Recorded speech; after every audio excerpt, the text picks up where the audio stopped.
what led you, and I know, so I think, we have that in common. We're still car guys, right? Derek and I always say we're car guys in the marketing business. We're not marketing guys trying to sell to car guys, right? Yep.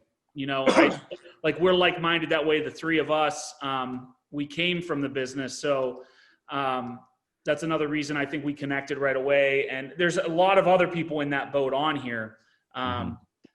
So I know, from what I understand, you sold a dealership and that made you start a marketing company. Is that correct? Well, actually, marketing was always my side gig. So I had originally gone to school for marketing. I literally thought that I was going to, come up with the next bum, and then I just kind of got sucked into, auto sales. And I never finished college. I didn't finish getting my degree because I was just making so much money selling cars. It just made more sense to do that. So right around 2008, when I had moved actually here to Canada, I couldn't quite find a dealer group because actually there wasn't a whole lot of structured dealer groups actually here in Canada in 2008. And the groups that did exist here were more of like just a group of dealers, not necessarily a dealer group, So I had started an agency then, and that was just kind of my side job, but just kind of running AdWords for dealerships and consulting on BDC operations and internet operations, kind of why I bounced around from kind of thing to thing. And so that I've always kind of had this agency called Digital Dealership Solutions. And I eventually became a VP of marketing for a large automotive group here in Canada. And then I had an opportunity to start my own dealership, which was something I had always wanted to do, really kind of put my money where my mouth is and just execute on the kind of operational strategies that I always felt needed at the dealership level. So I went and bought the most challenging brand you possibly could. I bought a Mitsubishi dealership, which was really a used car dealership with a flag out front. Actually, I remember why it was so easy. I remember I decided I wanted to go buy a dealership, right? And you got to get a floor plan. Well, it's not overly easy just to kind of walk into the bank. People just walk into the bank and say, "Hey, can you give me $4.5 million? I got to go start a dealership," And that's a difficult thing to do. So I knew I had to get a flag. I knew how to get a flag out front. And I was actually this close to closing on a deal with to purchase a Hyundai dealership when I got into conversation with Mitsubishi. And it was just night and day difference. Going through the process with Hyundai, it was more like, what are you going to do for us? What are you going to do for us? What are you going to do for us? And then when I got into the conversation with Mitsubishi, it was like, here's what we can do for you. Here's what we can do for you. Here's what we can do for you. And it was just, I was like, you know what? That's kind of cool. I dig the product. It's a little aged, but the 10-year warranty, and I just like, it feels like a challenge. And yep. So I signed up on it, and man, right after the day I signed on the dotted line on the Mitsubishi deal, I think the bank called me instead of me calling the bank, and they're like, "So how much would you like for a floor plan?" I'm like, all of it. All of it? They're like, "No problem. It'll be in your account tomorrow." I was like, holy crap, that was easy.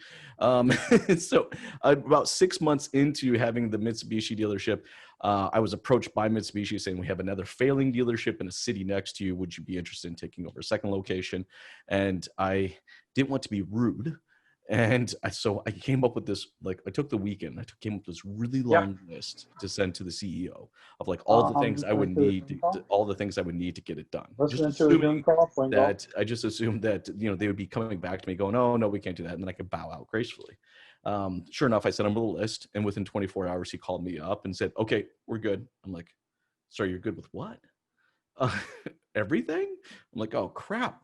I just took over a second location." So within 6 months into being a young, brand new dealer principal, we had a second location.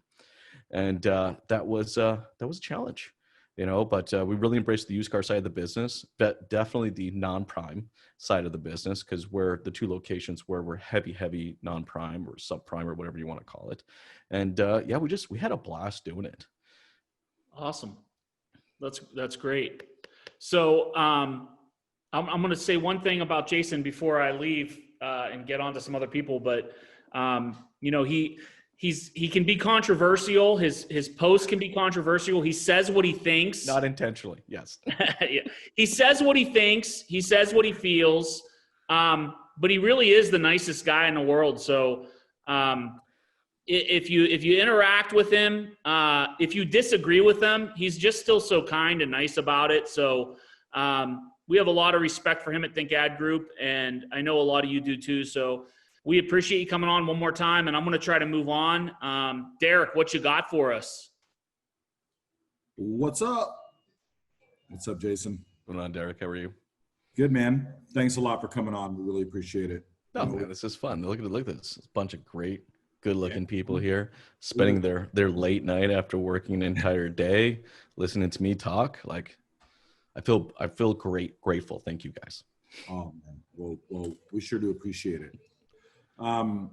My question to you is kind of a funny one, so I'll tell you, and hopefully you remember this, but the first video I saw you was early on during the quarantine of this year. Okay. And I laughed hysterically over it, and I want to ask you about that video. Shoot.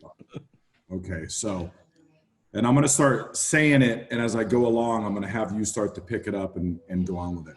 God, I hope it wasn't the one where my kid walked in randomly and I started yelling and then forgot to edit that part. Sorry, go ahead. What was it? Which part was it? No. It was a video that I saw about, obviously you have a natural branding for the color orange, which I love. I think it's sick. And I saw why you like the color orange, and I liked that video. And I think it was either that video or another video that I saw where this part was in it.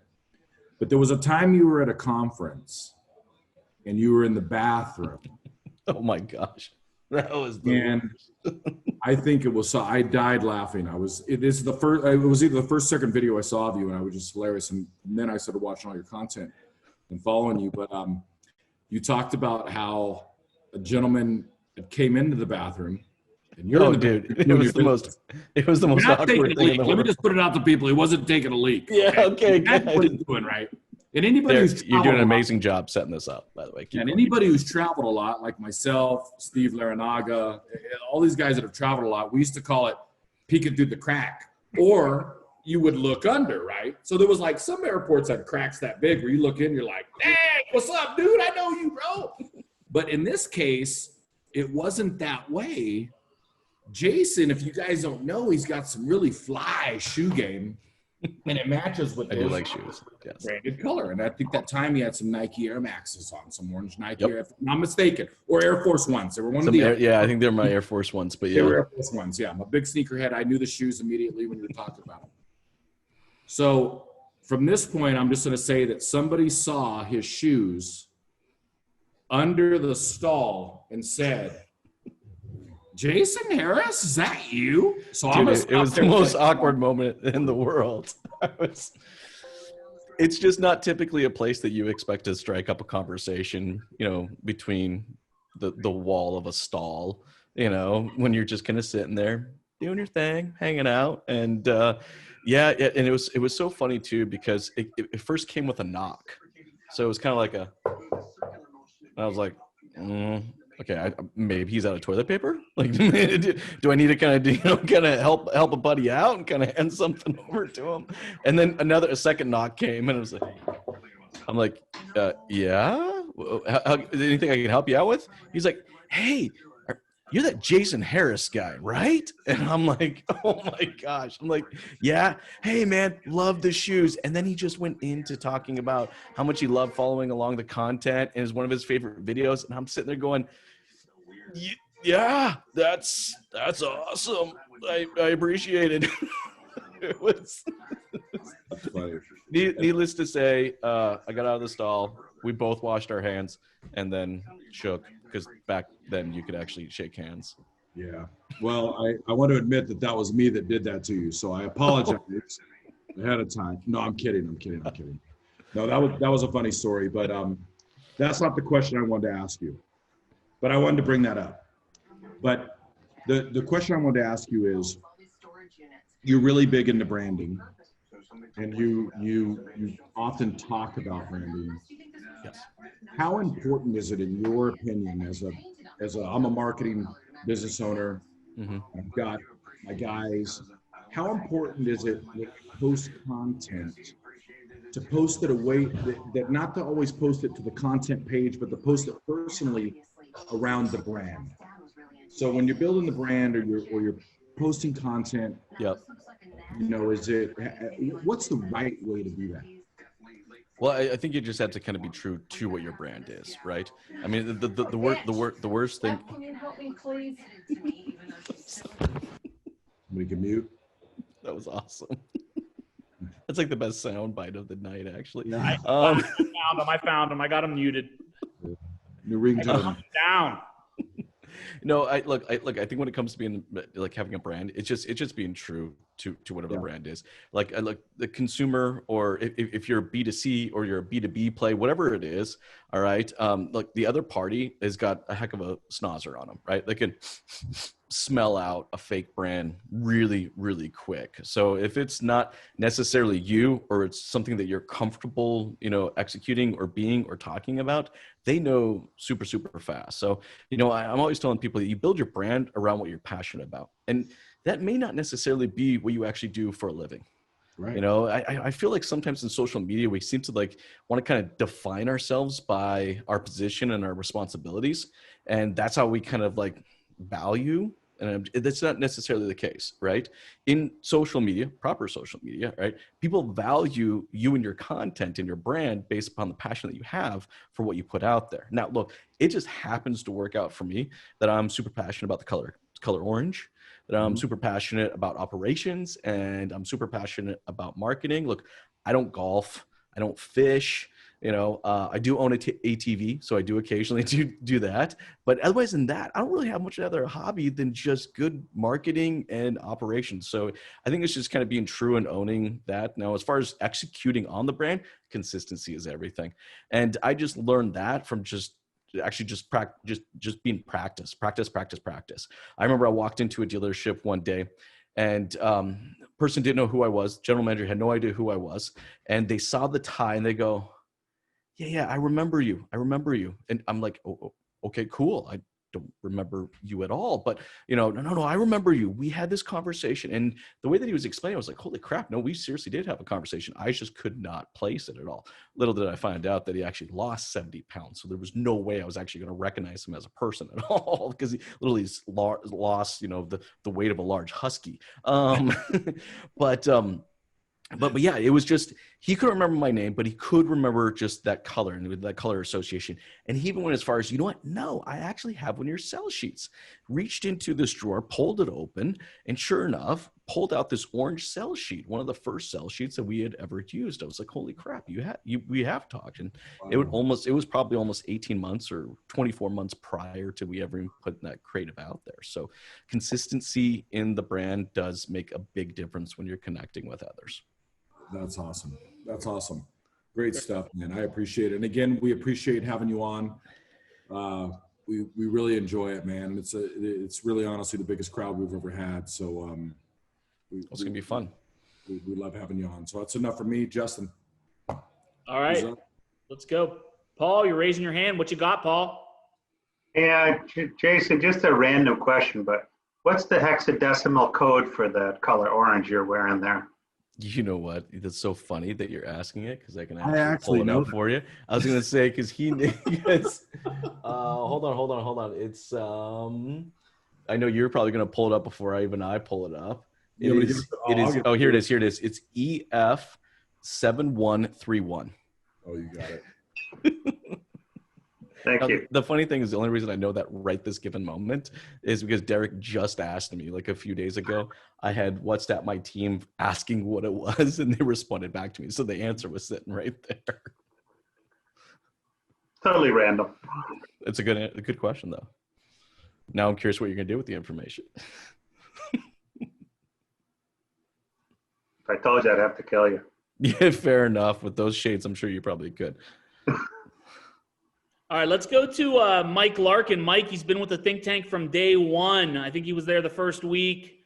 There was probably 6 of us on. So, Mike, what you got? Hey, think tank. Yeah, I don't know what color my tie is by you. Close enough. Is it EF 7131? Yeah, it's orange. Halloween.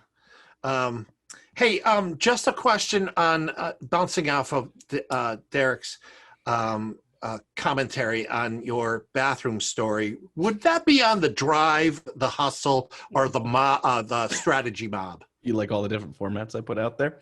And I remember, Derek, I think that was a Hustle video, wasn't it? I think it actually, you know what? It was probably in a Hustle that actually got turned into a micro tidbit that would have connected you to the full length Hustle so that you can consume the full length Hustle. So yeah, that's probably got cut up into it, I think. And then there may have been a single image quote in there at some point in time as well. So it probably, that one little piece probably got cut up into 6 or 8 different social pieces. I love your stuff, man. You know that. I know, man. We've been connected for such a long time. Like, right? I Yeah. gotta tell you, I've talked to Mike probably more often than I talk to some of my own team members. Just so you guys know, Mike is he's in, like. But I'll tell you what, like, you gotta take a note from Mike. Okay, when you talk about engagement, look, social media. There's 2 words. There's media and there's social. And I find a lot of people out there will get one portion and then poorly execute the other side of it. And Mike, dude, you crush the engagement and social part of social media. Keep doing what you're doing, brother. We're the mother. Hey, a serious question about the industry. According to your thoughts, there's a lot of moving parts, like F&I, BDC, sales, delivery, HR, training. What, in your eyes, is the most important to fix in a dealership when you go in? First thing you're noticing is, okay, I'm visiting all the departments. This department is a hot mess. But what do dealerships need to, in your eyes, focus on that's most important? Of course, marketing, but other than that. Actually, you know what though? Because I'm trying to think of like all the different departments, right? And I'll tell you right now, it's first impression. God, bang! Okay. No, seriously, guys. Like, how many of you have called a parts department? Hi, parts, please hold. Like that's your first impression. They're literally your first impression of a company that is, supposed to be selling hundreds of thousands of dollars of parts and accessories every single month, right? You call service, you're on hold for 3.5 minutes until you can get to an advisor. Then the advisor puts you on hold, and then eventually maybe an appointment coordinator will pick it up, and try to stumble their way through a CRM system so that they can actually book you an appointment, right?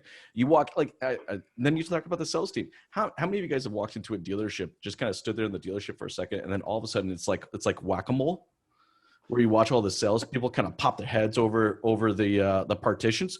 Oh, huh? What? Huh? Like, somebody here? What the hell's going on? But no, seriously, if there was one thing that I could focus on that's consistently kind of just, like, maybe some departments hit it well, some departments don't. But I'll tell you right now, I have yet met a dealership that executed it perfectly on every single department level. It's just bam, that first impression.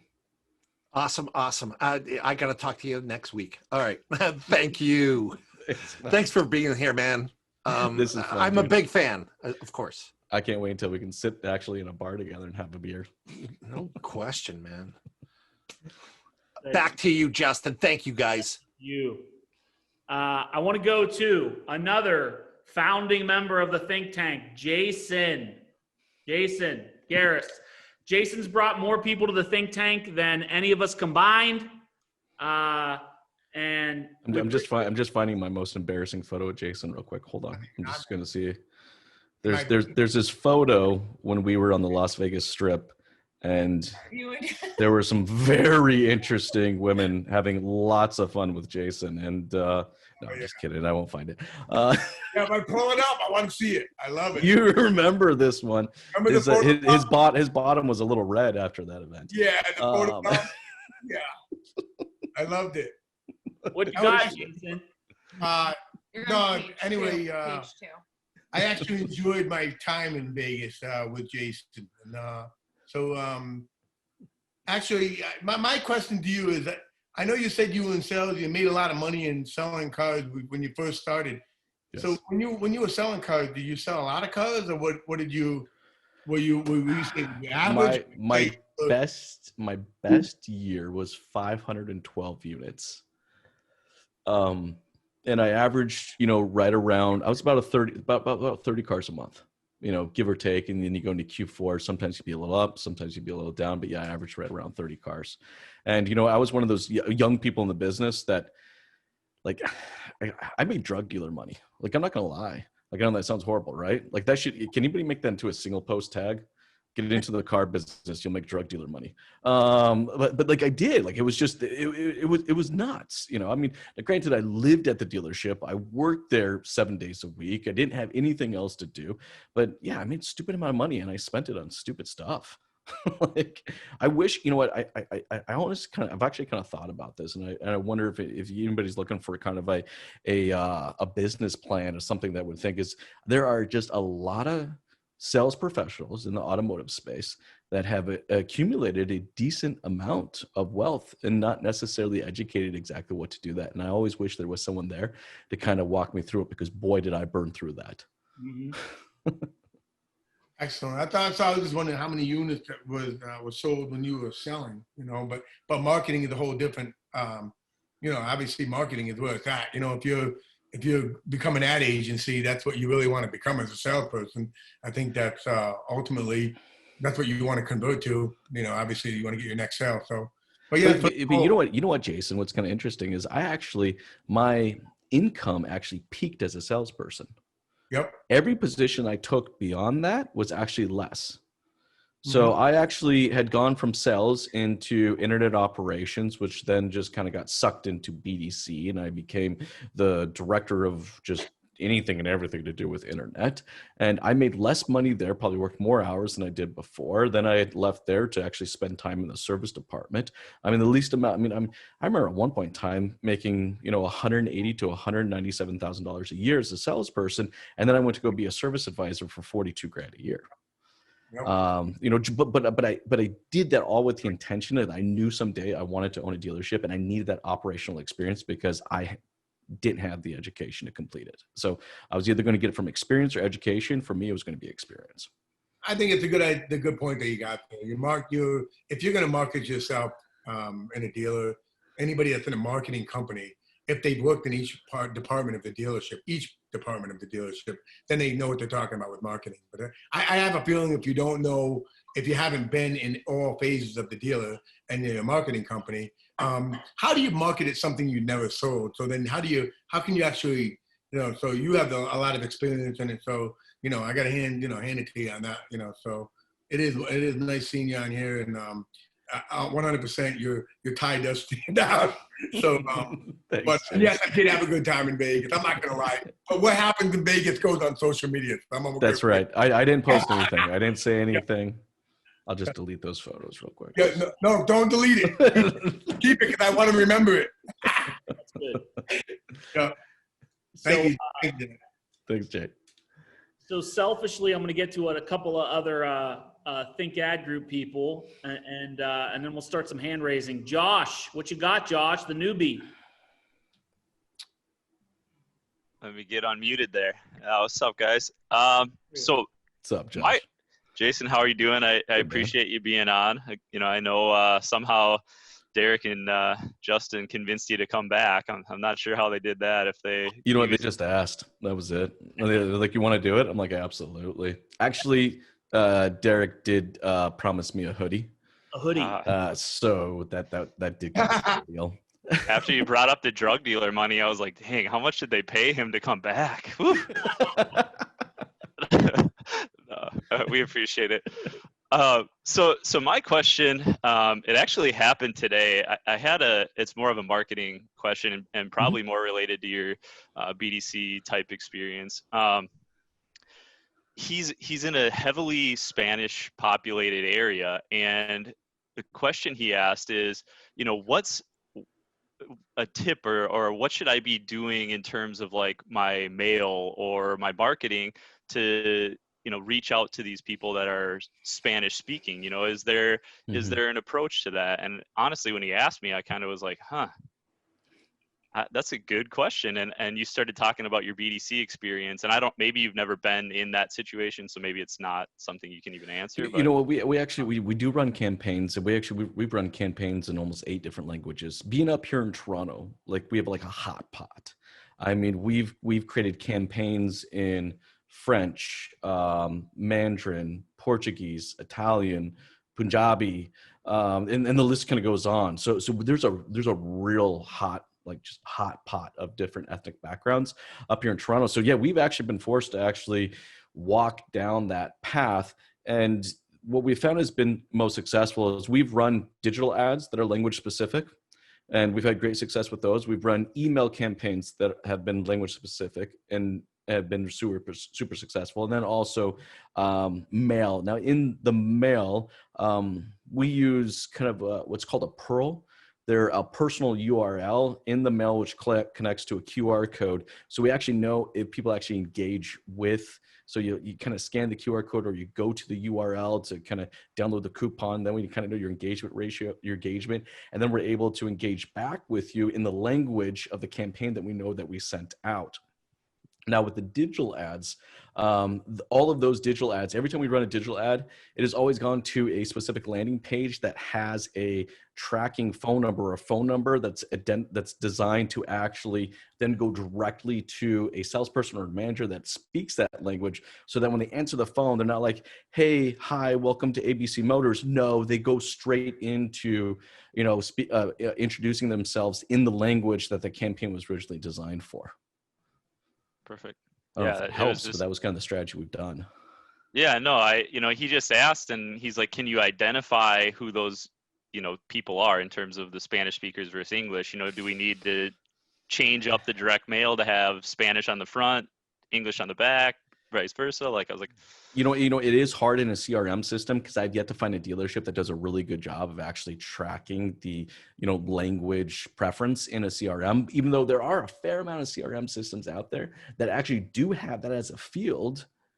I just know a lot of dealerships don't take the time to necessarily fill that field out. Mm-hmm. So, it's a tough one when you're going direct, because if you don't have that data, it's super hard unless you're doing postal drops, because that the language is so prominent in that specific postal code drop, right?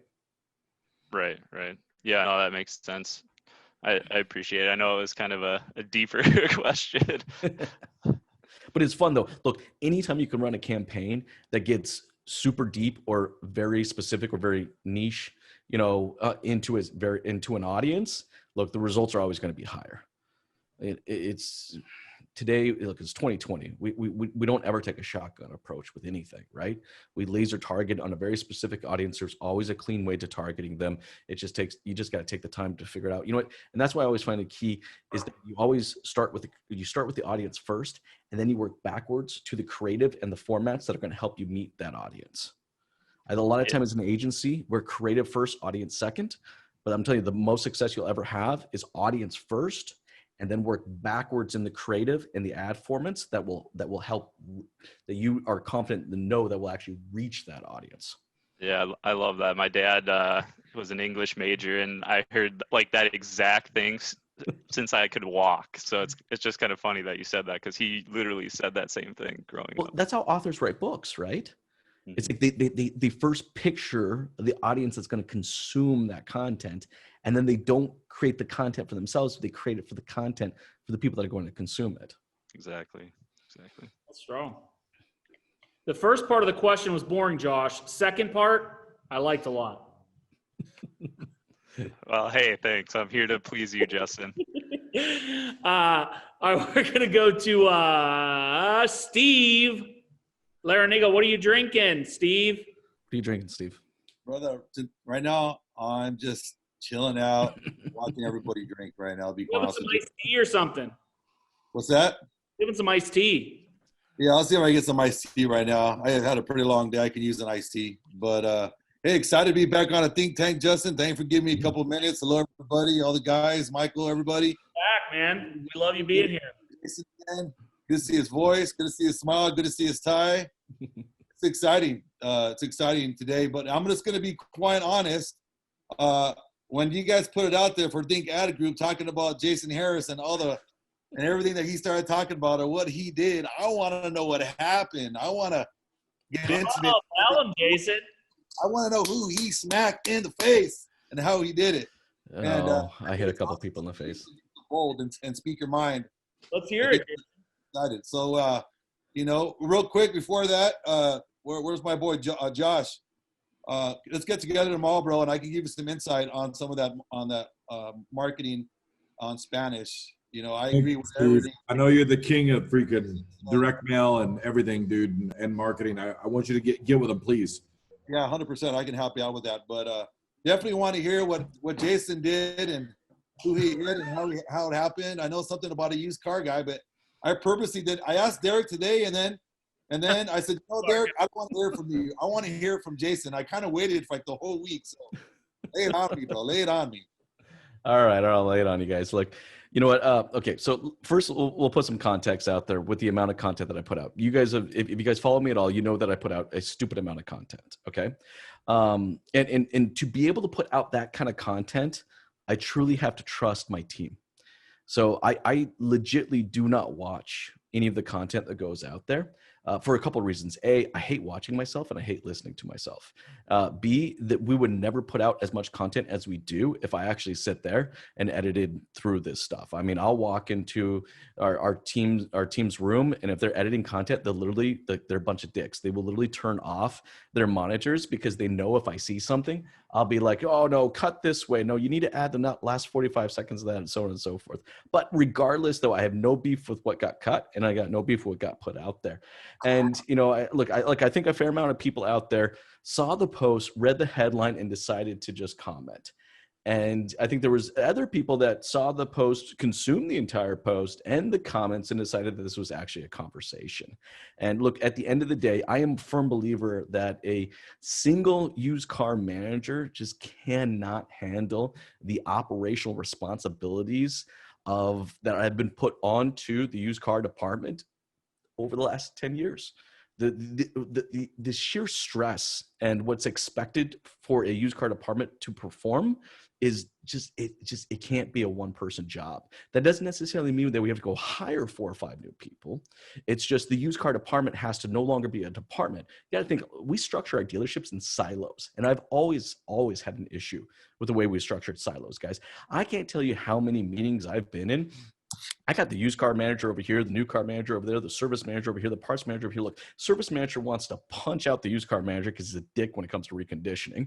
All right. The parts manager wants to kick the new car manager's nuts because all he does is bitch about how much he doesn't actually upsell the accessories. And when he does, there's no profit in it for them. Like, we've literally built our dealership into these silos and we pin them against them. As an industry, it's a horrible, horrible thing to do. When I look at the used car department, the used car department is the one department that touches every single part of the business. So kind of to maintain the used car department in that silo doesn't necessarily make sense.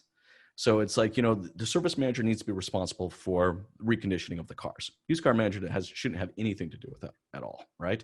Right. The new car manager, I actually hate the fact that we actually have new car sales and used car sales. You want to talk about straight up inefficiencies? That's the fastest way to create inefficiencies within your dealership, is that you literally pin 2 departments, all right, against each other. And, you know, they don't necessarily want to work with each other because used car gross is always bigger than new car gross. And the 2 of them just always kind of head to head with each other. So the statement behind what I said is that in its traditional format right now, a single individual running an entire used car department, it's just a useless position.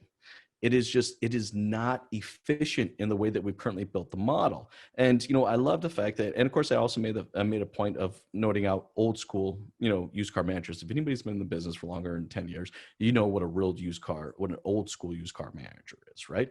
Never left their desk. And then when they did, it was to go outside the back and smoke a pack of cigarettes, one after one, after one, after another, after another, after another, right? And, you know, they never actually took the time to actually want to work it. As long as they were buying the cars right, selling the cars right, their job was actually maintained. So look, that's not what a used car manager looks like today. And I know a lot of people think that that old school used car manager doesn't exist anymore. Guys, I've been in hundreds of dealerships. I will tell you right now that old school used car manager still exists in a lot of dealerships. We're alive and well. 100% they're alive and well, you know, and maybe not necessarily in big auto groups because, you know, structurally from an operations perspective, they've really kind of filtered it down, or maybe not in as many as franchises, but there's a lot of what I call non-franchise dealers out there that do struggle still with that individual. So look, the entire post was designed to, like, let's have a conversation. What does a used car department look like in 2020? Because we know what a new car department looks like in 2020. I mean, think about the communications requirements that have changed just in the last 6 months. as an industry, when it comes to new cars and used cars, as far as sales goes, we've actually changed the ways we've communicated or opened up the opportunity to communicate in ways that we've never had. As an industry, we've changed more in the last 4 months than we have in the last 40 years combined. And it's pretty crazy. And it took a pandemic to force us to do so, right? So I kind of, my goal is to like, look, this pandemic, it's a horrible thing, so I don't want to discount it, right? But this pandemic has kind of started this snowball of change in our operations when it comes to the way we communicate with customers and the way we handle customers and the way we facilitate the sale and the way we've also had the sales process. I don't want to see that snowball stop. I want to see that snowball continue into every single department. I'll breathe now. Hey, Jason. If I may say something, I can understand, your point of view, but I think a lot of it on the used car side of it, and you said you've been to thousands of dealerships, is the accountability from the used car manager or from the desk manager or used car manager to the salesman on what their responsibility is to walk the trade and do a world-renowned trade evaluation and do value the trade with respect. And I think that is huge in this time, because a lot of us who are in the industry, if I didn't walk the trade with a customer, they would turn the deal on me. So little steps like that I think we need to kind of look back the fundamentals of who we are today, to bring back today, and then load our salesmen's lips on how to walk a trade, and then hold them accountable on walking the trade, is what really is what we're missing just in the used car business. So I can Steve, totally that's a great point. I mean, when you think of the sales transaction, I kind of split it into two ways. And I still think even in the sales side, I didn't put this post out there, boy, I would have got burned on this one too. I think from a sales perspective, we didn't hit this right? Like there's two parts to the sell, right? There's the actual transaction portion of it, and then there is the product knowledge portion of it. And, it takes a solid product knowledge person to kind of really walk through what a trade is worth and to educate the individual, right? You got to think that product knowledge portion is all about education. Look, the fact in our industry that we're willing to be okay that our customer knows more about our product than we do, that's insane. That's just stupid. There's not another vertical out there, all right, that would accept that answer. But for some reason in our industry, we do. So if it was me, I would actually split the salesperson into two roles: transaction and product knowledge.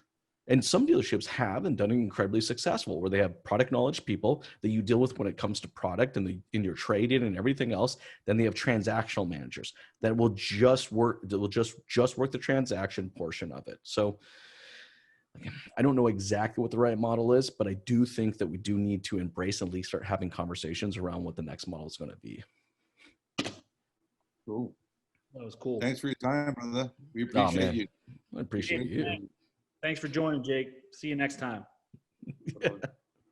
I do, because I happen to live with her and she's putting the babies to bed, she has a question for you, Jason. So we're going to go to Evelyn's question, but I'm going to ask it. And it's a good one, actually. Have you ever made a post or comment on social that you really regretted? 100%. That's Evelyn's question, everyone. So I got a rule to never delete a comment or a post, and my team struggles with that. They actually hate that. In fact, when that used car post went out, immediately I got multiple text messages. We got to take this thing down. It wasn't cut right. It didn't edit right. We should have included the first 2 minutes of your conversation before we went into the last 45 seconds where you said the used car manager was a useless position. Like, you know what? You got to own the mistake, right? So like if I say something, I post something, it just didn't quite make sense or was out of context because they're just, if I just added the last 45 seconds of the conversation, it would have sounded better, would have been more complete as far as the actual thought pattern was. I've yet to delete one. I just simply own it. I actually think it does more for your brand. And I think it is actually from a dealership's perspective too, right? Like, when you think of like dealership reviews, you own the good and the bad, and the way that you own them and the way that you handle them and the way that you respond to them actually shows more light on your brand than if you were just to ignore the entire problem. Well, what's funny about that is Evelyn So I did a video a couple of weeks ago and I used the F word, and Ooh. Evelyn wouldn't let me post it. And I've learned over the years that Evelyn is usually right.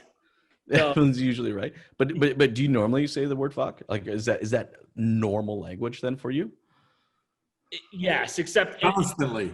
constantly, except in front of my kids. I won't say it in front of my kids, Sure. but I say it a lot. So I was like, wait a second, Evelyn, I'm being me. That's me, you know? It's context. Yes.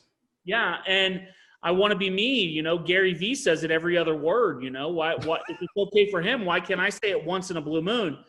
So she talked me out of it and I refilmed the video, but, Didn't quite have the same impact. what's that? Didn't quite have the same impact for you. I mean, she said it was okay, but I think it was better the first time, you know? Look, I think everything comes down to context. You know, like, look, guys, come on. We're in the automotive industry. The entire industry is built on 3-letter acronyms and 4-letter words. I don't care. You may hate that, or you may hate it or not, but it just is what it is. I mean, I learned some of the most elegant string of curse words in a sales manager's office than I have ever learned in any other place on the entire planet. Right.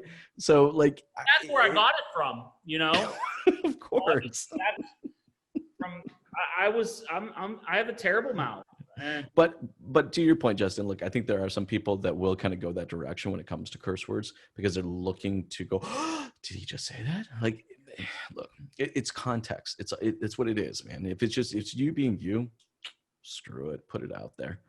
You know, Evelyn, look, you'll learn from your mistakes. And the funny thing is, like, if you don't put it out there, then you never receive the data if it actually worked or not. That's true. That's true. All right. Well, I can't wait to see your next post, Justin.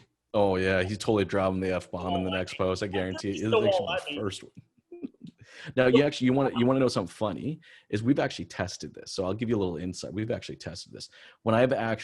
We've tested, so I put so much content. We've tested where I've actually said the entire word or I beat the actual word. Yeah. You want to know something crazy? When Yeah. I beep the word, the engagement's higher than if I actually say the word. Wow. Crazy. Now, that may not necessarily be true for you, but I just know for me, you'll start to see a lot of my new videos coming out will be a lot of beep, beep, beep, beep, beep, beep. And it's not because we want to do it. It's just we've tested it and we've seen that people engage higher with it. And it seems like the beep seems to hold a stronger kind of oomph than the actual word itself. So. Yeah. So I wanted to go to our dear friend, another guy who just keeps supporting us. He doesn't have his face on, so I'm scared. Michael Offmuth, are you there? Uh-oh. You faker. Oh, there he is. Can you hear me? Yes, we can, Mike. What's up, Mike? Okay, buddy. Sorry, I'm driving, so I've got to turn the screen off. That's all right. Do you got anything for Jason? I do. I got a question for you. With strategy, what is Strategy Mob? What is that all about? I tried to message you a little while back, and I'm just curious. Oh, you do. I appreciate you asking about that. Together. You know what? Okay, so here's how Strategy Mob kind of came up. Is Strategy with Jason is my brand, and it continues to grow, and it's getting bigger, kind of week after week after week after week. Now we knew at some point in time that we were going to want to monetize Strategy with Jason. And I really fought with that. Like, I'm serious, guys. Like, I had some serious issues with wanting to monetize any of my content. That's not my thing. I've never wanted to go that direction. But so it actually, Strategy Mob came out of kind of like the middle ground with my team, because they want to actually monetize Strategy with Jason, and I didn't. So they're like, okay, cool. You don't want to do that. Then let's create you another platform which will never have to monetize. And that is where Strategy Mob came into place. So I said, well, okay, we're going to go. We're going to do this. We're going to do this really right. You know, like it's not enough that I'm just going to be the only person making content. I think there's some amazing individuals in our industry, thought leaders that just have some phenomenal voices but maybe those voices just aren't being heard. And, you know, a lot of that has to do with just the cost of production and the time and the editing and everything else. And I'm like, you know what?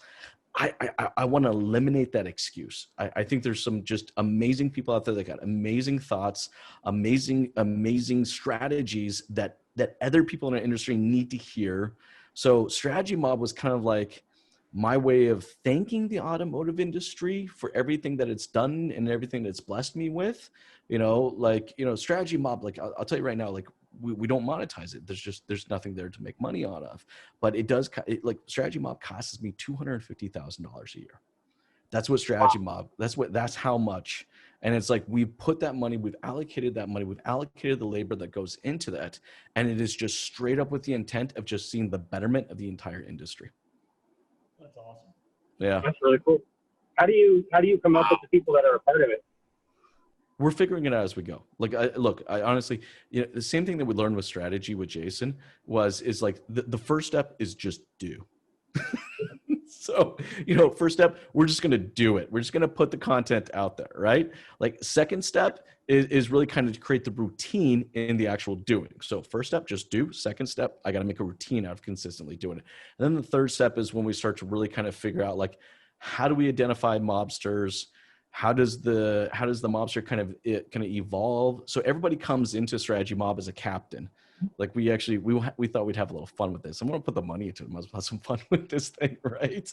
And so we actually structured it as a mob would structure it. So everybody comes in as a captain, but you actually have the ability in Strategy Mob to move from captain to underboss. And underboss will actually give you your own podcast, completely edited, completely produced by Strategy Mob Studios. Which is what we're now calling the team that works on Strategy Mob. Their own social efforts will actually get started here pretty soon as well. But yeah, it was just like, it's the first doing, it's then getting into the routine. And then thirdly, it's just kind of figuring out the actual strategy and the optimization of the execution so that we get better results. Very cool. Very cool. Awesome. Well, thank you for sharing. No, That's really thanks cool. for asking, man. I really appreciate it. Thanks, Mike. Drive safe. Will do. Thanks, man.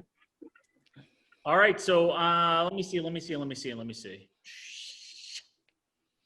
want to talk to this Charles Higgins cat because I love this kid.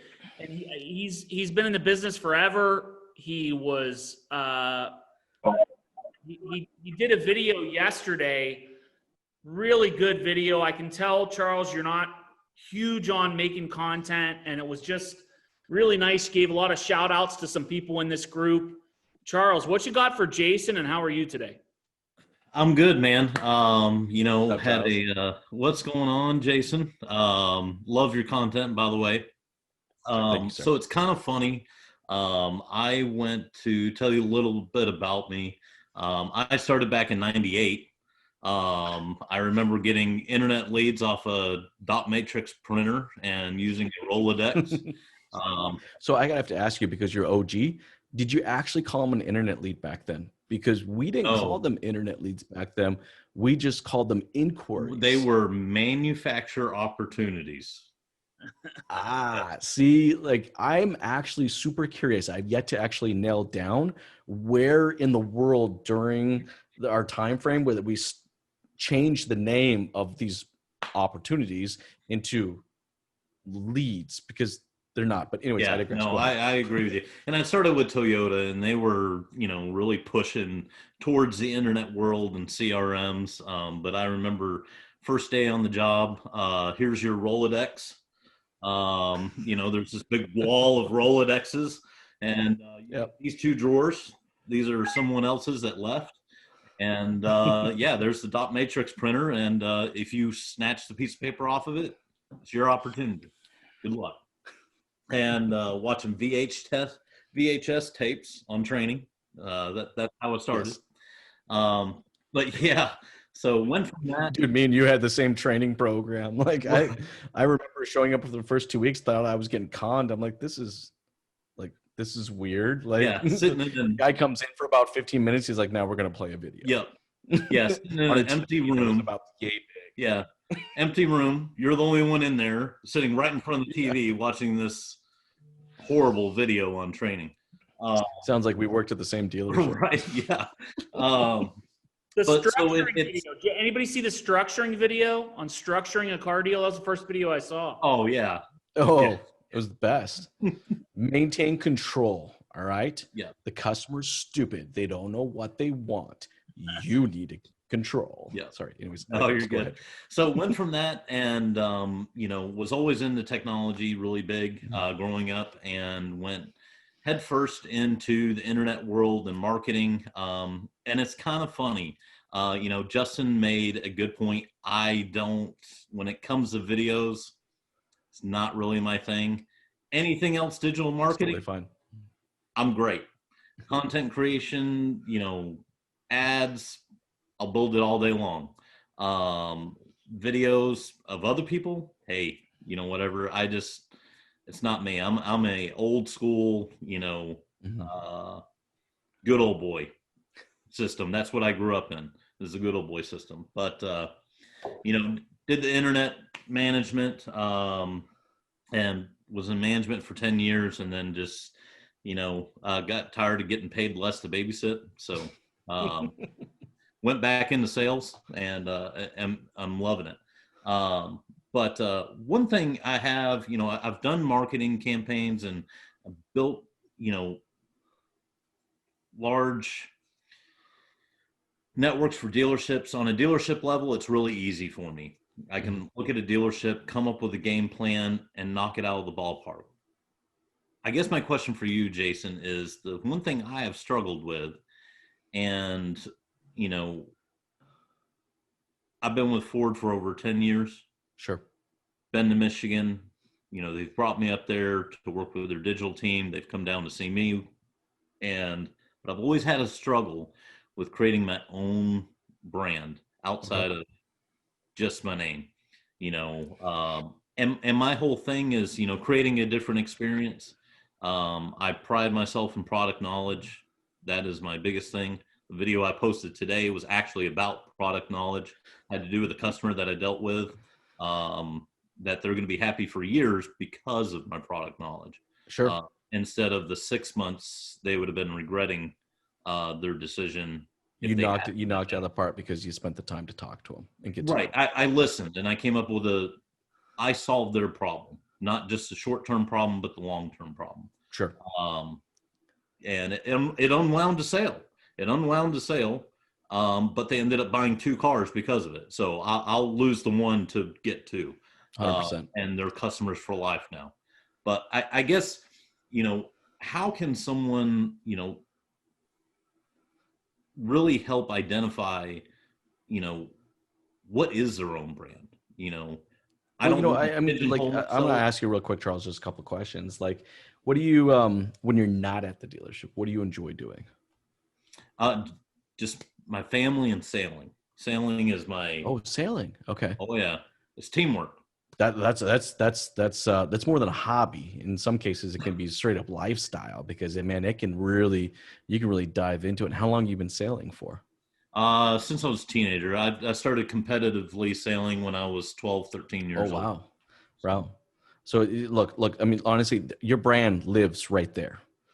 The fact that you're a passionate father and the fact that you enjoy being on the water and sailing and just the wind against your back and hitting the sails, like that is your brand. And if you're creating content around that, I say, I'm going to want to connect with you. I I don't sail. In fact, actually, I'd be terrified to get on a boat. like that's like the boat better be pretty freaking big for me to get on it because I'm just like, I just don't like being on a boat. Right. But what I can do is I can learn about that passion. I can be a part of that passion. All right. Through you making content about that. Right. And then just like, there are so many lessons that are learned both to your point, because you just said earlier, right? Team. Like you cannot sell without having a hardcore team, right? Right. So you can easily tie that content right back to your professional brand on LinkedIn. And it's just like, look at the importance, the lessons that I've learned through the years of being, sailing as a teenager, all right, has taught me so much about the importance of developing and relying on your team and the person right next to you. Because otherwise, if you don't rely on the person right next to you, like a lot of bad things can happen really, really fast, right? That kind of content, Charles, like I want to consume it. I want to consume it. I want to learn from it, right? And then, like, I'll tell you right now, being a father of 3, dude, I'm always looking for someone to learn from, because there ain't no way in hell I got the right answers. You should have saw what was happening 10 minutes before this podcast.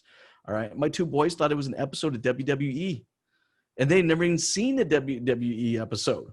like I walk in there, one literally clotheslines the other. I'm like, where the hell did you learn that from? So it's like, how do you handle that? Like, I'm gonna tell you right now, if you can handle, right, 2 toddlers and just walk through the process of trying to understand their emotions and try to calm them down, you can be a manager. And there's so many lessons in that, right? So your brand is what you're passionate about. It's not necessarily what you do. So I learn, I get value from following you along that content because of your passion. So I'm learning from you. The fact of the matter is, along the way, I know that you work, right, at a Ford dealership. Like, that's cool. So when I'm in the market for a truck, right, like who has benefited me the most? I've learned from Charles as far as fatherhood. I've learned how to create a team around his experience in sailing. Like, okay, I'm gonna go buy a truck from Charles. Yeah, and I guess I've kind of, I've tended to kind of pigeonhole myself, because I look at, when I think of marketing myself, I still look at it as a dealership. And what you do for a living, dude. Right. I don't want to connect to you. Does anybody in this room actually want to connect with a car salesman? Like, think about that for a second. Like, would you actually want to connect with a car salesman? Like, not a chance in hell. All right. But I would love to connect with a passionate father that really has learned a lot from team development and building from their time, sailing, and their passion. Like, I'd want to connect with that person. So sometimes, it's not always the case, but sometimes, all right, your brand is not defined by what you do for a living. Your brand is defined by what you're passionate about. Nice. Appreciate that. Charles, No thanks. Hope that helps. Appreciate you being on. I hope you join again. Let's move on. I want to get to Russ, man. Russ is everywhere. Russ. Yes, he is. Asleep. Where's Russ at? The pressure is just mounted for me, being called on unexpectedly. I know. I was watching you dozing off. I was like, I better call in Ross, or he's gonna dip out of here. Oh no! Well, when people are, they texting me. Then my boss texts me, and I have to stop everything I'm doing. I know. Right, Derek? You know how that works, Justin? Yeah, look at my boss right now. He's texting me right now. He is. I'm sure that's how it rolls. But yeah, Jason, I absolutely appreciate what you do and the candid that you do it with. Frankly, I love the orange tie. I love the marketing. I love all the parts. But I think the part that I like the most is that you really care about the people that you help. Yeah. And I think that's really what separates you from any other content or trainer or any of those kinds of things that you've done. You've walked the walk and talked the talk, right? But at the end of the day, you care about Charles. Yes. You care about, right? That's what separates you, and I appreciate that very much. Thanks, Russ. I really appreciate that. And then, so really where my question comes from is, how did you, and I don't know if other people, and this is not really a question for me, but curiosity-wise, how do you monetize a brand? What are the steps to monetizing Jason Harrison a brand? Well, you know what? I think the first thing is value, right? Like, that's the kind of the first, like, simple format when it comes to monetization is just value, right? Like literally my goal is to provide you so much value, Russ, that you feel bad doing business with me, not doing business with me, right? And I have run into customers where they're like, man, I use your content in like every single Saturday morning meeting that, we have, like, it helps my team follows you, like, man, you've brought me so much. I don't even know what the hell you do, but can I buy 2 of them? Like, you know, like, dude, and I'm serious, Russ. That's crazy. I've literally had that conversation. Like, I don't know what you do, but can I be a part of it? Is it crazy expensive? I'm like, oh man, like this is what we, okay, sign me up. Like, you know, so that's the first thing. Monetizing is just literally, you're providing so much value to the person where when you do come and ask, right, the ask is just, it is so warmly welcomed, because now they view it as an opportunity to give back to you because you've given so much. So, you know, I hate to say it, and it sounds insanely tacky, all right, but it is so much a field of dreams kind of a scenario here. It is a build it and they will come. Like I knew I was going to put out 2 years worth of content with never actually ever having an opportunity to monetize it. Now, look, you love hearing the stories out there where people put out, you know, 1 week's worth of video, and now they're like the hottest thing on TikTok. They're being invited to the, you know, to the night show, the date, you know, the late night show and all this other stuff. Like, look, hey, people win the lottery. Sure, it happens. Right? But that's not necessarily the mindset you got to go into it. You have to understand, like, when you go into the mindset of you wanted to monetize your efforts, it is a mindset of a marathon, not a race.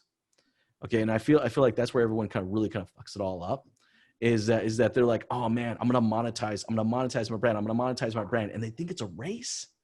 Like, they're sprinting. They got to sprint to the end so they can like make some money out of it. I'm like, no, man, for me, this is a marathon. Like I'm literally doing what I'm doing just so I can continue to maintain the pace that I'm running at for the next 30 years. Like I haven't even gotten close to the idea of how I'm going to monetize. My goal right now is I'm just going to I want to spend the first 10 years of my content just bringing you value. Dude, in year 15, if I ask you to do something, you're going to be like, Jay, I don't even know what the hell it is, but I'll take 2.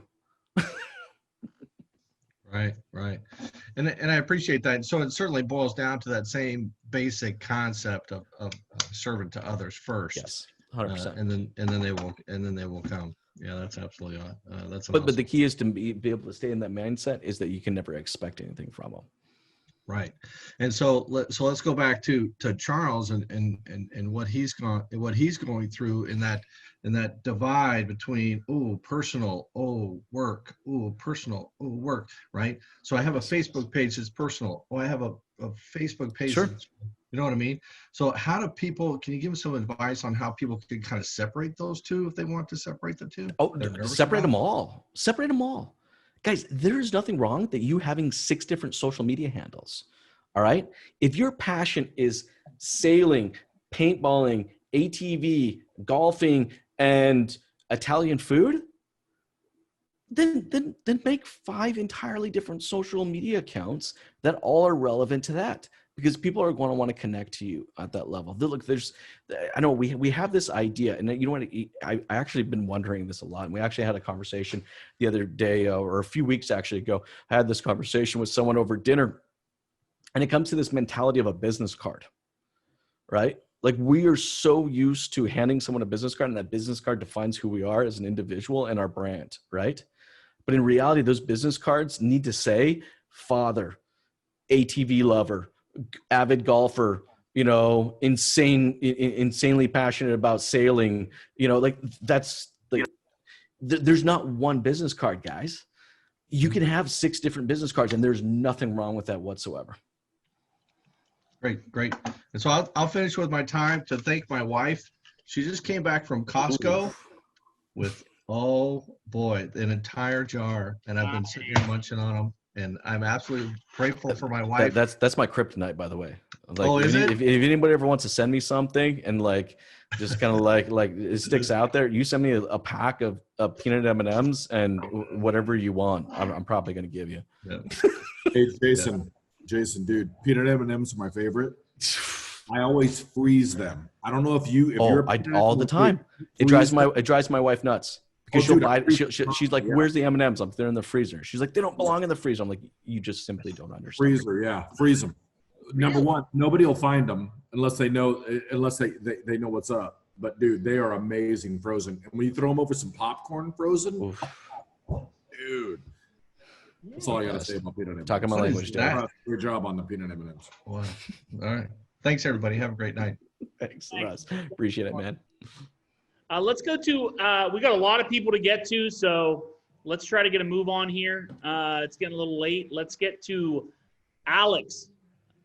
Alex, where's Alex at? look up to Alex a lot. Jason, do you know Alex? I'm looking for Alex right now.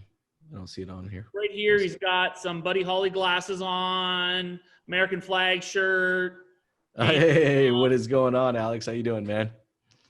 Oh, you're Alex. You're muted. I can't hear you. Oh, unmute. Can you hear me now? Yes, sir. Here you go. Recently sent you a picture of some cool shoes. Yes, you did, dude. Those they were what were they? Cole Haan? Cole Haans, right? Yeah. Dude, I'm totally getting them. They're you know what? It's always funny because like it's hard to find classy looking orange shoes, and you totally nailed it. So much so that when I received those, I started to Google them, and I wanted to see if they come in like a wide size because I bought in those brand before, and they're like super skinny shoes. So I'm hoping I can find it. And, like, but dude, thank you. I really appreciate that. No worries, no worries. Yeah, listen, I love all the stuff you put out there, especially some of the video clips. Some of those are my classics, which I've let you know. Good stuff.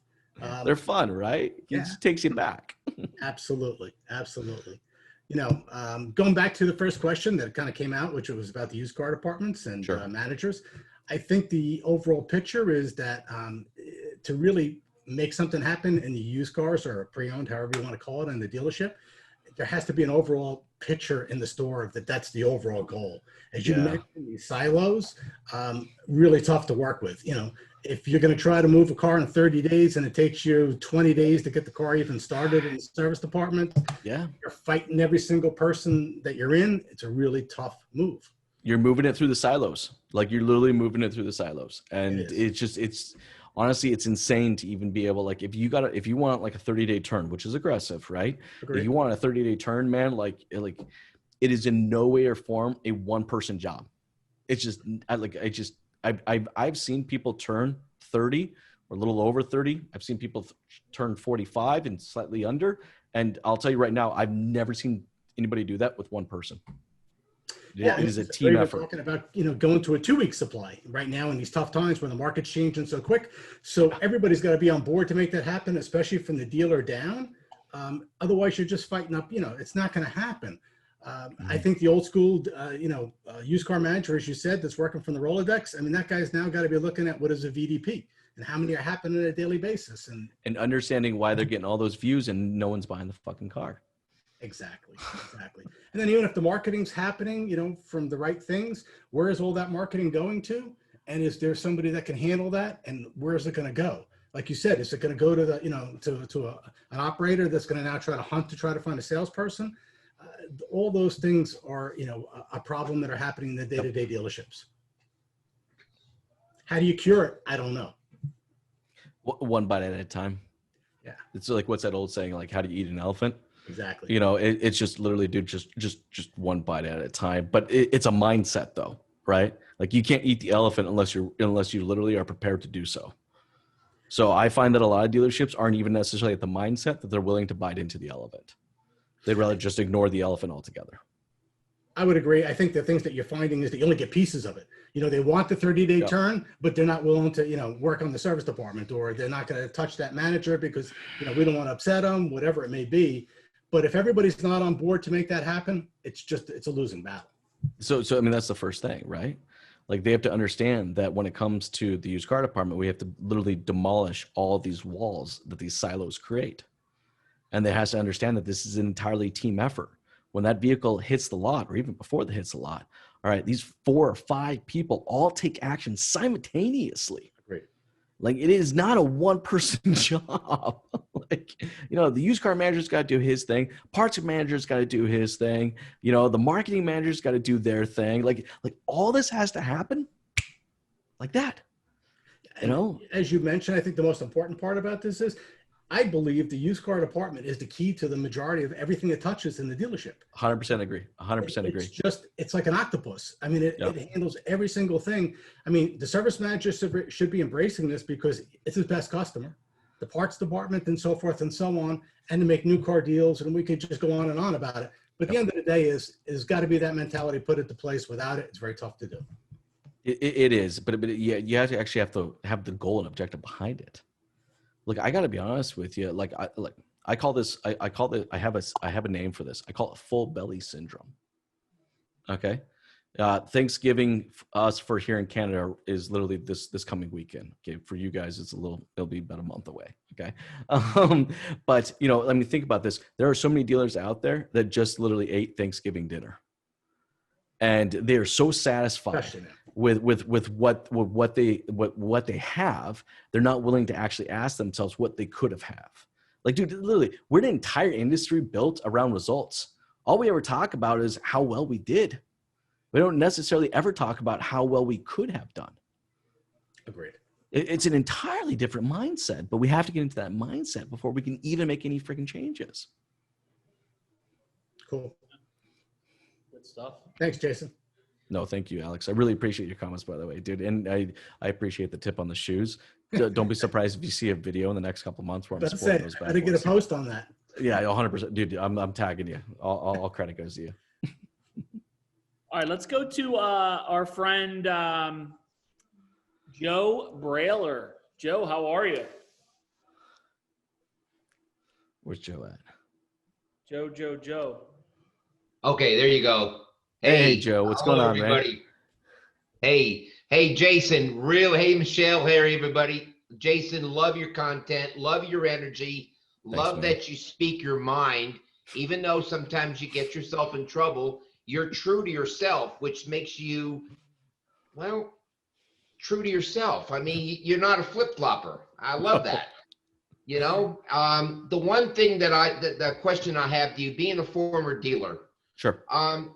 Being a former dealer, what is your top 3 most effective ways that a vendor can get through to you to get his product or service that he knows is better than sliced bread, but you just don't know it yet because you've gotten bombarded with 30 million other people every day, every hour, and you just don't have time? Yep. I like that too. I got this fly flying around in my room right now that I want to go like totally Karate Kid on right now. I don't know if that's going to happen, but anyways, let me answer the question. Look, first thing first, for the love of God, do not tell me what you know about the industry. All right. Like I can't tell you how many times I've sat in that seat where a vendor rolled in and literally told me that they had the diet pill, the silver bullet, the answer to all of my prayers. All right. And I had no idea what the hell I was doing as a dealer principal. This vendor knew everything. So first thing first, you need to be fucking humble. So I can't, and I know that sounds crazy, but I can't tell you how many vendors I've sat in front of. I actually physically removed a vendor out of my office one time. Like literally had to physically remove them because they were just so passionate about telling me that I didn't know what I was doing when I ran my business. So that's the first thing first, right? So the first thing first, you got to be humble. Second thing, you got to bring me value. Like you want 15 minutes of my time,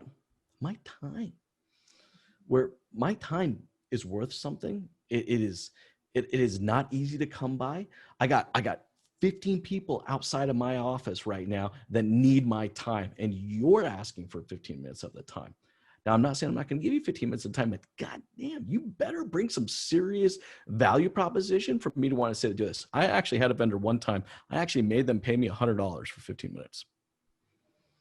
And it was just because it was just to prove a point. You know, it kind of sucked. I gave him 15 minutes. We never ended up actually doing the business with him, but he was just like, just tell me what it's going to take to give me 15 minutes of your business. He got to the point where he was like on his knees, begging, give me 15 minutes of your time. Fine. Cost you $100. I didn't think I'd hear anything back from him. He showed up one day with a $100 bill. Fine. I gave him the 15 minutes. Right. But it's like, but that's the kicker, man. Like I gotta have that value. And what is value? What is one of the most valuable things to me as an owner operator? It is time. If you can figure out a way to give me time back, then you can get 15 minutes, right? Like let's say something crazy, right? Like let's say like I'm willing to pick you up from your home and drive you to work so I can take that 15 minutes in between that time. All right, to get you to work. I'm going to pick you up. I don't know. Does that sound crazy? That might be crazy, right? Or how can I give you time back, right? Like, what's the exchange, right? And then I would say the third one would be never, ever, ever, ever, ever, ever, ever use the comment that if I only do one more deal, I'll cover the expense of it. Do you know how many vendors try to close me with that? Just one more car, man. You have to sell one more car a month. And I'm like, if you know, the amount of vendors I had to deal with, the stew, I call it. All right. And if I sold one more car for every vendor I had, oh shit, I'd be making a fortune. So that's probably my top three. If you had to pick three things, that's what I'm saying. So bring me value, right? Or sorry, first thing, come with a piece of humble pie. Second thing, bring me value. You have to find something that some form of value, right? And you might have to deep dive into this individual to understand what they hold to be valuable, right? I remember I had one client that I was going after, right? I found out on their social media that they were an avid golfer, okay? And I just happened to have another client, all right, that was a member of a pretty, let's call it elite, all right, golfing place. Something that it was either you got invited to or you didn't go to it, right? So I was like, you know what? Let me see if this works. Reached out to him, say, hey, me and a friend of mine are going to be doing this. I don't play golf, but I drive the cart and drink. Would you like to come by and do this with us? And instantaneously, they jumped in. Oh my gosh, absolutely. I've always wanted to golf that place. Okay, cool. Let's do it. All right. I bought myself almost 2.5 hours with that person. So humble pie, value, and please, for the love of God, don't tell me that it only takes one deal to get to cover the expense. Right. Gotcha. Thank you. Awesome. Can I comment something on that? Do you mind if I comment something on Absolutely. Please, Jason. Jason, so I agree with what you're saying about the one more deal. And because over the years of trying to sell apps and this and that and going to dealers and over and over giving presentations and having other people do it. And so I learned a lot, obviously you have to go through the trial and, it was definitely difficult. But when I tell you what really worked, one of the things I wanted to answer to Joe, I actually, find out something that's actually pretty cool is value. Target somebody other than the owner or the manager or the dealer. Target. You can always. What I'm going to tell you is find somebody that works in that dealer that's valuable to the owner and see if you can get his time. And if you can pitch it to him, let him walk it up to the owner or the manager so you can get your time in there. Oh, 100%. Jason, you nailed that one right on the head. Look, for that one vendor, it cost them $100 to get me 15 minutes of the time because they kept begging. Now, if they just focused on my sales manager, which I put a lot of emphasis on what his thoughts and opinions were, all right, it could have cost them a dozen donuts to get 15 minutes of their time, right? So no, I'm totally with you, man. Like you can absolutely influence upwards versus trying to influence down. And even if it's just a salesman, believe it or not, a top salesman of a dealer is friends with the owner. Trust me, they're really good friends with the owner. And by the way, that's the most influential guy in that dealer, is that top salesman in that dealer. If you want to know the truth. So good point, Jay. Good point. Yep. All right, Steve, you're getting to go twice. Yeah, I just want to say something real quick for Joe, right on top of what Jason was talking about, Joe. One thing I always did, if I was able to get past them on the phone and they agreed to an appointment, the first thing I would do is thank them for the opportunity because obviously they're very busy. But I would put them in the position of what they expect their salesmen to do when they're selling a demo. So what I'll do is I would turn it around and I would role play with them. And I'd say, Mr. General Manager, I appreciate the opportunity. I'm not here to waste your time, but what I'm going to do is I'm going to put you on a world-renowned product presentation demonstration. And right now, you're the customer so that you have a clear understanding of what your customer is going to go through and see what they're going to go through on your showroom floor. I see it, sir, because I'm passionate about what I believe in and what I bring to your team, but it's nothing if you don't believe in it. So let me show you why we're different and why we're effective. And then I turn around my computer, I get right next to him and I say, here I go, brother. And wham, it's like you're at Six Flags Magic Mountain right now. And he's getting the opportunity to see what we're doing. And then he sees a passion because any GM or owner or principal who doesn't appreciate a salesman and a demo, what do you expect your salesman to do? You want them to go out there and give them a world-renowned presentation, go on a demo, come to the desk so that we can make some money, right? Well, let me give you a great demonstration so you have a clear understanding of why I'm the most effective company in the United States, 100% bar none. And then guess what? They're like, all right, I want to hear it. Let's see, you're that good. And then boom, I just dive in, and the next thing we're blowing or high-fiving each other. You know, and I had one guy say, okay, bro, you're getting a little crazy. You start laughing. All right, I get You just got permission to sell, Stephen. Yeah. 100%. That's really what it is. You did. Love it. Yeah, and to add to Steven's thing is that if you ask for 7.5 minutes, then you take 7.5 minutes. You never take a second over. All right. If you ask for 15 minutes, you take 15 minutes, and there's never a second over. All right. It says a lot as an individual, and it shows an obscene amount of respect that you stick to literally what you have to say. All right. Like, I can't tell you how many people asked for 7 minutes and really meant 45. Like, it's just, you know what I mean? I got a point there. So I have a point there. A lot of times I will ask for 15 minutes. Okay.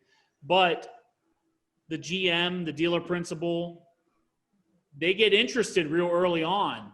Oh no! If they want to go farther, they can go farther. They go so much further. But you have to stop at that 15-minute mark and say, "Gentlemen, our time is up." Do that. I say, "Hey, do you want to continue to go?" Minutes, you want to keep going, and they usually do. But that happens so many times. Like, I say, "Hey, I need 15 minutes," but then they're like, "Well, wait a second. Tell me about this." Of course, it happens. Yes, it happens all the time. So, but that's good. I try to watch the time, and I say, "Hey, you said 15 minutes. We're at 20 because of your dumb ass." And I'll bring up something funny, Justin. I don't mean to repeat this. I know I said this on a previous think tank, but maybe not the same people. But one time a guy committed to Justin and said, "You got 10 seconds. 10 seconds to pitch." I can do it in 60, but 10 is tough. 10 seconds, okay? So if somebody told me they had 10 seconds, I got an elevator pitch, but it's longer than 10 seconds, right? I'm bowing out. That's true. Justin just dives in and went through and told him all of his stuff. In 10 seconds. It's his biggest customer he's got right now. That guy That's awesome. is his biggest client that he's got. And he said, seriously, give me 10 seconds. So as vendors out there, and I know a lot of my buddies, Steve Larinaga, you could pull that off easily. You know, a lot of guys on here, Jason Garris, you might be able to pull that off easy, a 10-second pitch. But I'm telling you right now, dude, when he told me tomorrow I got a meeting with this guy for 10 seconds, I did not know how to motivate him. I backed off, dude. That's crazy. Like, it's tough. Whoa. I backed down, dude. But you know what I said? I said 6 months ago I was doing exactly what you're doing right now. That's what I said. There you go. That's good, dude. Hey guys, I'm so sorry. Excuse me for just 1 second. I have a little one sitting right at the door. I'm just gonna go tuck him back in. I'll be right back. Hey, Joe, on what Jason said, Joe, talking to other individuals, I agree with that 100%. But well, not 100%. I agree with it, but it's very important that we talk to the right individual, or don't show them too much, because when they do and they're not interested, or they're just not the guy, or we're pitching the porter and we don't know, you know, and some guys, because there's guys out there who to try to come in and they're going to try to figure out what's going on because they got a bro that might think they did the same thing. So it's very important to not, you know, give the pearls of swine. Following me, you know, because sometimes they just don't understand, and then they get into the ear of the general manager, and they don't really know what we're talking about. So a lot of times I'll tell my guys, hey, you know what? If you can't get a hold of a sales manager or JSM or GM, you're really kind of just you're practicing, because those people, when they find out what you're doing, a lot of them just kind of rain on your parade. You know, people rain on our parade. When we're successful, when we drive up and we walk. I walked into the store today, and as soon as I come in, I got in. What's up, Jake? What's up, bro? Energy just jumped, right? Hey, what's up, bro? Start high-fiving everybody. And those people I didn't know, and they're like, "Who's this guy?" And I'm like, "I'm not the guy that sells cars, have fun, and make money. You ever heard about me yet?" It's just different, you know. And then we leave, and then they say they're little shh behind our back, because, you know, we might be at a dealership for 2 hours a day or 6 hours in a week or whatever, and they're pounding pavement. So sometimes you got to be careful with who you're talking, because sometimes they'll try to block you or protect you from being successful. So that's just a little insight on my end. Awesome. Sorry about that, guys. Apologize. That's a good point. That's a good point, Steve. Totally good point. Good point. You almost got to make it their idea, really. It's And- funny, Derek, because, you know, we're dealing with egos. Yeah, you are. And when I remember when I was a GSM, and so feed the I used to ego. have to go and deal with the general manager. If I had an idea, I had to make it seem like it was his idea to make it go into fruition, right? So I would go in and say, Of course. Hey, Ender, remember when we talked about driving more traffic to the dealership? He's all, yeah. And remember how you said that direct mail was like an important thing? And he never would have said any of these things, right? He's all, yeah, I remember that. And you said that it was really important that we drive the people back with a certain message so that we could convert more people, right? Yeah. Man, I totally agree. And there's this company that I want to sit with and talk about, and maybe we could put something together. He's like, yeah, set the meeting up. I'm available next Tuesday at 3:00. Let's go. And I would always make everything his idea, because if I went to him and said, hey, I got an idea, he went like this. Come back to me later. I don't have time right now. Right on the money. So I had to adapt and tell him and put them together. You know what I mean? I'm a salesman. So I knew that, dude, I already know. You didn't know you were a psychologist, did you? Yeah, and like I'm the type of guy that says, look, I don't care who gets the credit as long as the results are what I expect. I don't care who gets it. Take it. I don't care. You know what I mean? So anyways. Just pay me. Who cares? Pay me. Pay up. Anyways. I had one of those meetings this morning. Yeah. You know what? Like it just like, oh yeah, I'm working with the director of marketing for a large automotive group. I'm like, you don't even know what the fuck you're doing.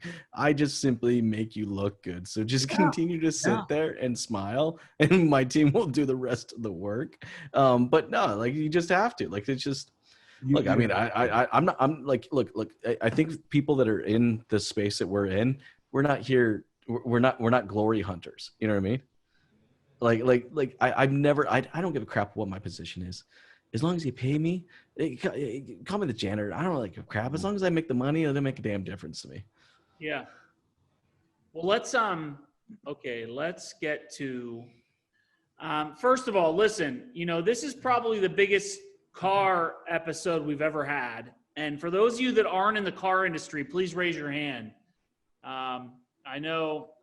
So listen, I appreciate you guys, you girls being on, and you've hung in here. So let's give them a chance to ask you a question, Jason, because they're not in the automotive industry or really marketing much. Some of them. But anyway, let's have them ask you a question and I appreciate you girls hanging in there, guys. So let's go to Ida. Ida, what you got? Ida owns a coffee business, Jason. So.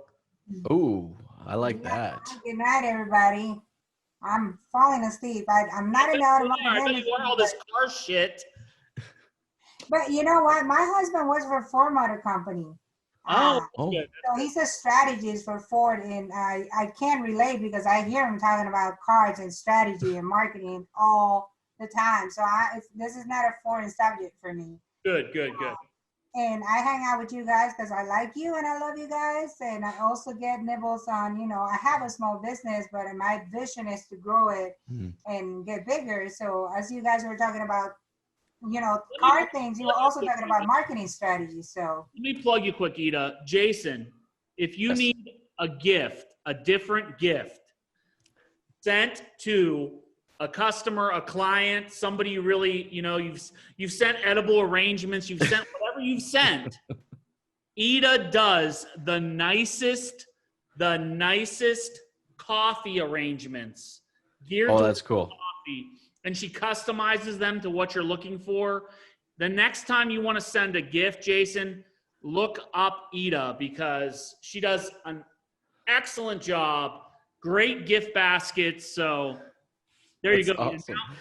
Ida, I'll definitely be reaching out to you. It's actually one of my favorite techniques is when a client has gone cold and they won't reach out to me is I will send them a bouquet of flowers or a basket and say, I hope it wasn't me, it was you. Well,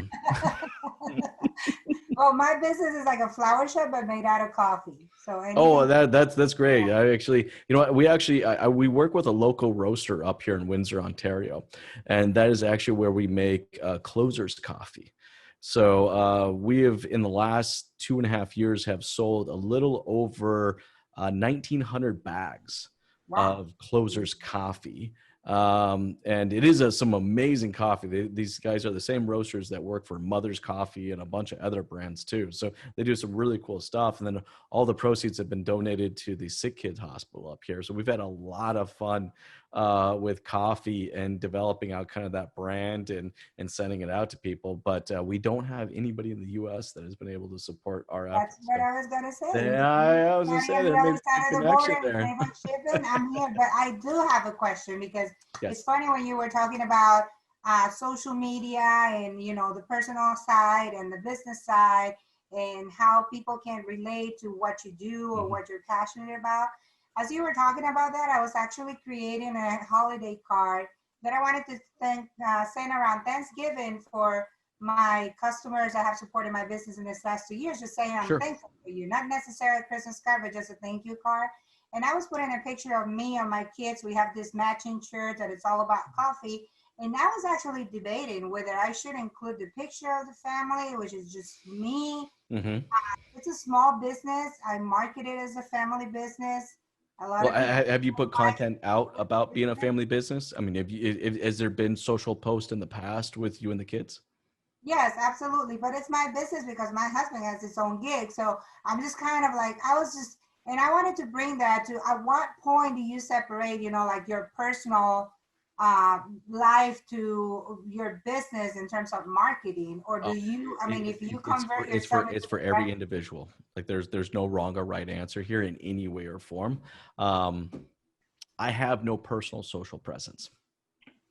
Okay. It's just, I think the last time I posted a picture of my kids socially was probably about 4 years ago, and I've yet to post one since then. And it's just there's nothing wrong with that, and there's nothing wrong at all with being the fact that you guys are a family-run business and the family's a part of it, right? Like I would love to receive, if it's something that you've consistently posted, that this is your family-run business and so on and forth like that. And I hope to get a recipe for a coffee liqueur, drink that I'm going to thoroughly enjoy during the Thanksgiving, or maybe a coffee infused stuffing, because I'm a stuffing fanatic and I'm always looking for a good stuffing recipe. But that's a great way for people to kind of connect with you and connect with the family. I'm sure you probably have some coffee recipe of some kind for the holidays, right? Absolutely. Well, thank you. I know there's no right or wrong answer, and it all depends on how you market yourself. But because I'm such a family person, I believe that that's what I'm passionate about. So that's kind of what I've been projecting outside, and the guys on the calls that have been following me on social media have seen that. So it was just interesting to hear your perspective on those subjects. So thank you. You know what I find the easiest way to help people develop out their brands are the people that are heavily tattooed. No, but I'm serious though, right? Because their brands are usually sitting right on their body. And it's just like, it's like they'll ask me a question. I'm like, well, what should I, create content around? I'm like, well, what the hell is that on your arm? Tell me the story behind that. And it's usually pretty simple and straightforward. They go right into it without skipping a beat. And they tell me the story behind how they got that tat, and it's like, like I have a pretty gnarly back piece, and, there's a whole story that goes along with that. Right. But I think when you put out content like what you're doing, Ida, is that put it out there, make it personal, because your brand is personal, but also make sure that what you send out brings some value. Throw a recipe in there for your favorite coffee drink or coffee, like I don't know about you, but Thanksgiving for me is just a reason to incredibly binge out and as much alcohol as possible. So I maybe that's not every family's, thing, but I mean, we get thoroughly toasty. So I would love to, if someone sent me a little postcard saying, happy Thanksgiving, thinking of you, and in that was a little recipe for, a hot toddy of some kind or something along that lines, man, I'd be all for it. Oh, I'm going to send a recipe of eggnog made with oh, there you go. Now you're speaking my language. Thank you so much. No, thank you. All right, Michelle, let's go to Michelle Maltese, another girl not in the car business, supports us every week. She's got her sweatshirt on. What is up, Michelle? Hi, Jason. Hi, everybody. I'm doing well. Good. I'm just going to throw it out there, too. Michelle is another great example, also like Mr. Larkin over there, that understands that social media is not just about media. It is truly about socializing and engaging. Michelle, you do a phenomenal job of engaging Jason, online. Thank you so much. You know, I'm doing so many things right now, Jason, for myself, for other people, and you know, I've built several apps, and I really want to focus on one of them, but I still need to support myself, and so you know, I fall back on my graphic design stuff once in a while, and so I do want to say if anybody needs any graphics work, I could use some income, but also. You know, a few people have asked me I launched this app called Higher Road, and it's for people who need to pivot right now pretty much, that they can go on there, create a profile in like under 5 minutes, they're done. And when they find a job located on the map anywhere in the US, they can apply to it without these algorithms and stuff. Sure. So I've been thinking about wanting to find somebody that could host a podcast or a Zoom meeting where I could reach out to all these HR people and have them come in there and talk to them and me ask them questions, because the one thing I am for sure is I am not afraid of telling people I don't know something. So, you know, I say, you know, I'm not a salesperson, I'm creative. Sure. So I need salespeople. I built this app not knowing anything about HR, not knowing anything about anything other than what I would want to use if I was hiring somebody, or what I would want to use if I was looking for a job. Mm-hmm. And the end result is truly unique. So just recently I had LinkedIn reach out to me, and they said, you know, we'd like to talk to you a little bit about what you're doing. And then I've had ZipRecruiter and Indeed. They're all looking at my profile, but nobody's friending me. So I guess I wanted to reach out to you to say, how would you go about finding somebody and asking them to have you on their podcast? Oh, how do you ask people to be on your podcast? Yeah, like. Well, you're feeding into people's egos. Like, I mean, there are an obscene amount of people out there that love talking about themselves. I can't tell you right now how many amazing clients that I've generated that I never intentionally wanted to generate, but, you know, had them on the podcast where we talked about a topic, and then one thing led to another, and they're like, that was really good. Jason, why don't you tell me about what you do? Because I have no idea.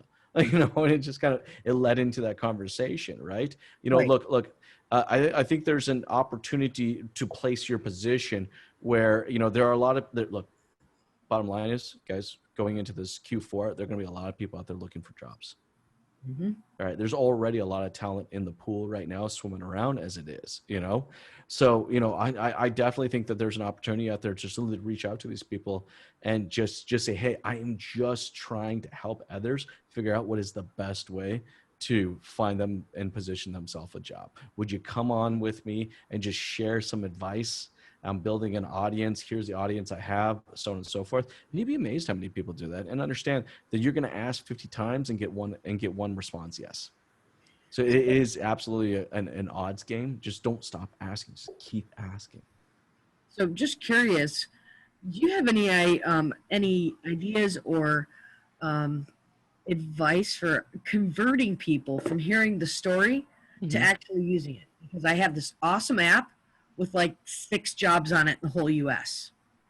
So how do I say to people, how do you share the podcast? I'll tell you right now, when I was early on with Strategy with Jason, getting the word out there, and I understand that we have almost 20,000 listeners a month that listen to the podcast that we put out there. But I'll tell you right now, the first year was me literally DM everybody and saying, I just dropped a podcast. I'd love for you to listen to it and get your thoughts and opinions. Right. Like that's what it was. Now, cool thing, LinkedIn makes it super easy for you, Michelle. You know, because right now all you have to do is look for that stupid little green logo in every single profile saying, I'm looking for a new opportunity. And you hit up every single person that you see with that green logo, Yeah. and you just like, hey, I just dropped this podcast about, how to get hired and what HR departments are looking for. I'd love for you to listen and get your thoughts and opinions on it. That's a great idea. I really appreciate that. Sometimes it's just old school. It's knocking on doors and just kicking. But the cool thing now, it's digital. Instead of I remember when I first, it was like you kick 10 doors. I could probably visit maybe 7 dealerships to 10 dealerships in a day, tops. All right. But now I can go on LinkedIn and I can target 100 or 200 a day in one single setting. Right. It's great advice. Thank you very much. Appreciate it. No, thanks. Good seeing you. And keep being social, keep engaging. You do a great job. Thank you so much. Let's go to we are running out of time. We got to get to Lou. We got to get to Rob. Hey, Lou's here. What is going on? Let's go to Lou quick. Lou, what's up? What's going on, everybody? Are you sleeping? Are you in bed? Are you just sitting around listening to us? We've been watching a movie, me and my wife, and it just ended, and I'm in the dark, just getting ready. Was it a good movie? What were you watching, Lou? We were watching Mulan. And Mulan. Yeah. I'm so glad that you admitted that without skipping a beat. You're like, I'm watching a Disney. Disney movie. has the new Mulan. What's up? Hold on, let me get to where there's a little light. Bam. All right. Sleepy, Lou. You're probably tired. I am a little bit tired. It is time to go down. I mean, I was in and out sleeping on it. When I sit still for too long, it's. I'm with you. Done. I took a nap before I jumped on this podcast. No, I did get to listen to some of the good stuff you guys got going on. Jason, it's awesome to see you back inside of the think tank. Welcome back, brother. Thanks. You're always delivering some great value. Just about everybody that asked anything is getting some good stuff to take notes on. I mean, you're a freaking genius, man. I don't know if I go that far. Thank you. You got a lot of great info, and again, you're a key person for everybody to pull from because of how well you have branded yourself, and that everybody's trying to pick up on. I really am just trying to pick up more understanding of really just LinkedIn and kind of keeping with the flow inside of that. I don't really have a targeted question. There's a lot of stuff that we're working on. Well, let's help with this. Let's talk about expanding your audience, right? Because look, at the end of the day, for your brand, man, it's all about growth, right? Like I can't tell you right now, like my team is constantly arguing over what LinkedIn's algorithm is doing. Like seriously, I mean, like, you know what? Like I started posting video 2.5, almost 3 years ago, literally within 2 days of LinkedIn launching their video platform, which, guys, I know it sounds crazy, but it's only been about 2.5 or 3 years since LinkedIn actually had video as even as an option, right? And literally the day they launched, we posted 3 videos, and pretty much every day since then, we've posted, well, now we're up to like 18 posts a day. But, we have tried so much crap that hasn't worked and so much crap that has worked. It is getting increasingly difficult to figure it out. But I'll throw a couple at you that might help you out a little bit. We're finding right now that, there are 1,300 characters in a LinkedIn post. All right. Consistently, when we max out or damn near max out the 1,300 potential characters on a LinkedIn post, regardless if we're attaching an image or a video to it, all right, it is engaging 27% higher, or it's being viewed 27% higher than another post. So look, I don't know if LinkedIn will admit that or not, but all right, LinkedIn currently right now, I'll tell you straight up, is rewarding people for a lot more text within their posts. And you'll check mine out. Sometimes I do short stuff. Sometimes I do long ad copy. Sometimes I do medium-sized ad copy. But we have found consistently that if we almost max out the 1,300 characters on LinkedIn, our views are actually consistently higher. So maybe that helps you out, get you a little more traction there, right? Paid LinkedIn. Anybody doing any paid LinkedIn marketing right now? Paul, you are? Okay, cool. We do about $5,000 a month in paid LinkedIn marketing. And we're learning a shitload from it. And we've made a crap load of mistakes along the way, right? But there's definitely an opportunity for people that are looking to grow their brand. There is a form, and there is an ad format that is a follow and connect, which is a single click. So a single follow button ad. All right. If you don't want to pay by the follow, but if you actually set up the ad format, the connect with us, the connect with us ad format, and set your bid strategy to impressions, you can actually, right now we're averaging out about $4 per new contact, like per new follow right now on LinkedIn. So if you're not doing paid, there's an opportunity to put some dollars behind your efforts. Jason, just going off of what you just said, Justin, you asked a couple of weeks ago, when you're posting just a single picture. Image. Yep. Yeah, it's converting into or engaging for a lot more people, or Sure. it's getting Well, out it's the getting views. more views. It's getting more views. Yeah. It's not necessarily increasing engagement. It's Right. getting more views. And by the way, if you are doing a single post, it has to be a square format. Really? Do not put a 16:9 format single image post in LinkedIn. It will not perform as well. You will literally see double. You will see double the views. Talking about, speak English to me. Okay, so you, Talk to me like I'm a kindergartner. just take one more bourbon, buddy. One more. We'll do this. All right. So all right. A 16:9, what your phone will take. All right. A widescreen format. All right. LinkedIn will not reward you for that. In fact, actually, they don't want to see that. Okay. They want to see a bare bones minimum, a square, or a vertical single image post. Vertical and square image, single image post will perform easily 50% better than a standard 16:9 image. I'm still amazed to see how many 16:9 images are still floating around out there. Wow. Is there a format for video that works better than one or another? Square. Yep. And now, right now, if you really want to jump on it, vertical with their stories. Like we're up 22% right now, week over week, just because since stories launched. Okay. Like just total view time, we're up 22% just because of the vertical view. So we're still trying to figure that one out. LinkedIn's still testing and figuring out their story concept. So, there's a place to play there, but keep it professional, keep it engaging, and the call to actions are not hardcore yet with LinkedIn stories, and LinkedIn stories are only limited to your first contacts, not your second or third yet. Okay. So once LinkedIn opens up second level contacts on stories, you better be ready for that. So right now, LinkedIn stories is a practice. Just keep practicing, get good at it. All right. Because right now it's only targeting your first contacts. Once it starts connecting to second contacts, boom, big opportunity. Yeah, that's going to be huge. Because I've noticed that the engagement on that is it's not as broad. We're not used to seeing it. No one's used to seeing it. Unless you're an Instagram freak. Unless you're an Instagram freak, and you're like, oh, what's that button up there? But otherwise than that, it's just like, guys, it's only been a week and a half. Stories of people on LinkedIn are like, it's a week and a half of stories. Like we've only touched it, right? And the other thing too, if you notice, it's not on a desktop. It's only on a mobile device. That's it. So, if you go open up LinkedIn on your mobile device, at the top, you'll see the little round dots of all the people. You can go in there. You can start watching everyone's stories. Okay. But they're only testing, guys. It's first level context, and it's only on mobile devices. The second they open up to second level context and desktop, everything changes. That'll be huge. Yep.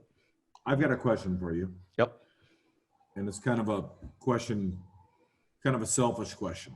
Shoot. Boxers or briefs? So how do you think Ad Group, what do you think of Think Ad Group's brand? I love what you guys are doing. I mean, you guys really kind of followed, the blueprint, that we kind of set forward was very, very kind of similar, right?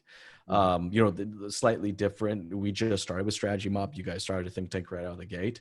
We went with the personal brand attached to the agency and then kind of grew from there, So, I still think in general, you just kind of have to see, I didn't go heavy with DDS. I went heavy with my personal one.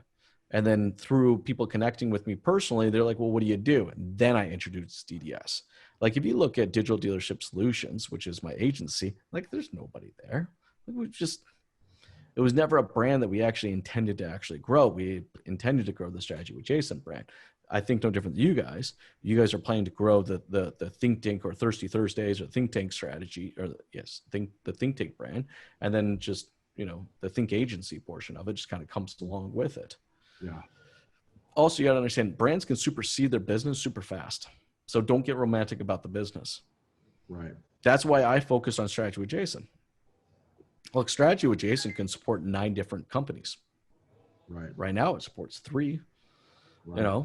There are 3 companies that all of the funneling of leads and opportunities and conversations that come in through Strategy with Jason gets funneled out to 3 different companies. We have DDS, which is the agency, Vitchmus, which is our technology company, which is the website solution, which, by the way, guys, at the end of this month, I'm dropping the mic on website solutions.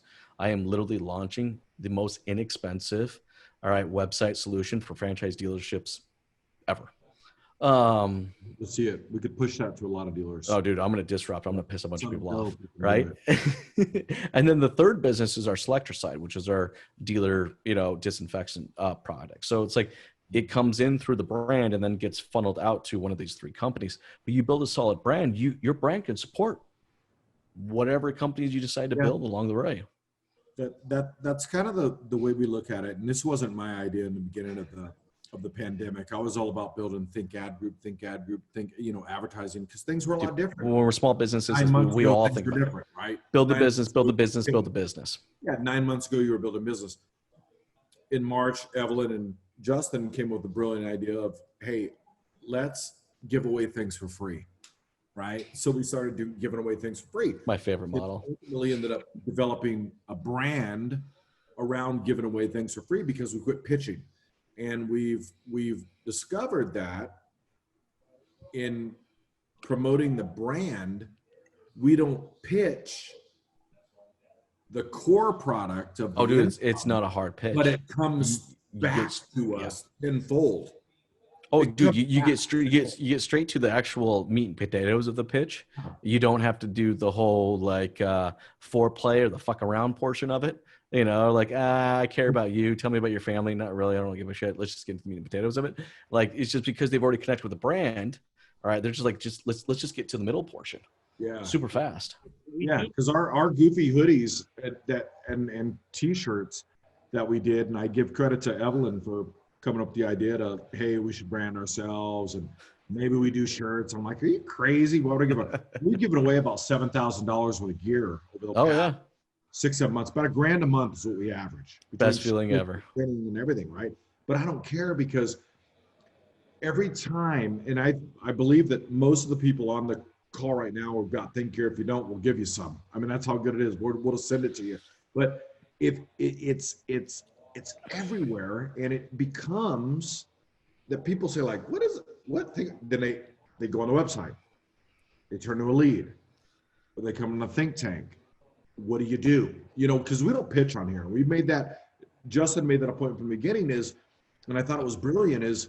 We're not going to pitch on the think tank. We're going to introduce new people as they come on. And Michelle Maltese fell victim of that early on when Justin shut her down one time, and said, we don't pitch on the think tank. And she's one of the founders of the think tank with us, right? She's a very important part of the think tank. But it's became that people just start coming to us, and it's brilliant. Of course. I mean, it's not nothing we designed. We fell into it. Well, no, it's what it is. It's through value. Yeah. Like there's an exchange of value and time.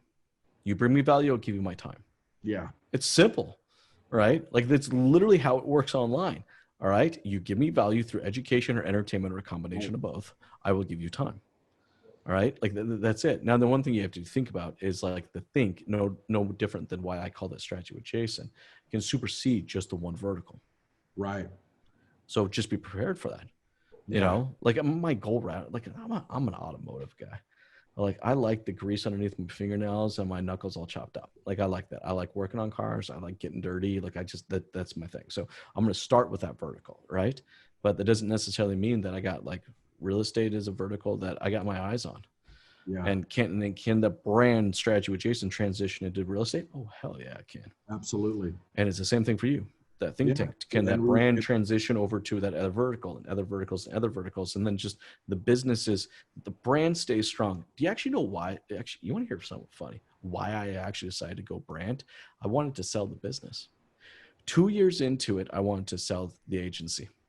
That's it. I wanted to sell the agency. I was getting tired. I was a little burnt out. I wanted to sell the agency. I had someone do a valuation on the agency, and they just valuated it based on the services and gave it like a 1.5 time intervals. And that was it. That was it. I was like, that's crap. And then I was like, I got talking to the guy that did the valuation on it. And I said, well, what about this other company? Like their revenue stream's not much more than us. We did 2 million in revenue last year. Why the hell are those guys worth, 13 million and we're only worth, 3.5? Like, I don't know if I can understand. Right. And then the guy explained something to me that just light bulb went off. He's like, they got brand. I said, excuse me? They have brand. All right. The business is selling at $13 million versus 3.5 because that there is a value proposition in the actual brand equity in itself. I said, no kidding. So I actually found out real fast. You want to increase the value of your business, all right? Revenue is one way. Brand will actually exponentially increase the value of your business faster than the actual revenue stream was. Right. Not saying that's right or wrong. I actually kind of somewhat disagree with it. The bottom line, that's just the way things are. Brilliant. I like that. Yeah. That's good So stuff. Jason, let me tell you, along with all this, today I got there's a guy that we've been talking to. He owns an agency, an advertising agency, which we do business with advertising agencies. Sometimes they're our best customers. And he said, hey, I want to talk to you about doing business with you. And he has no idea what we do. None.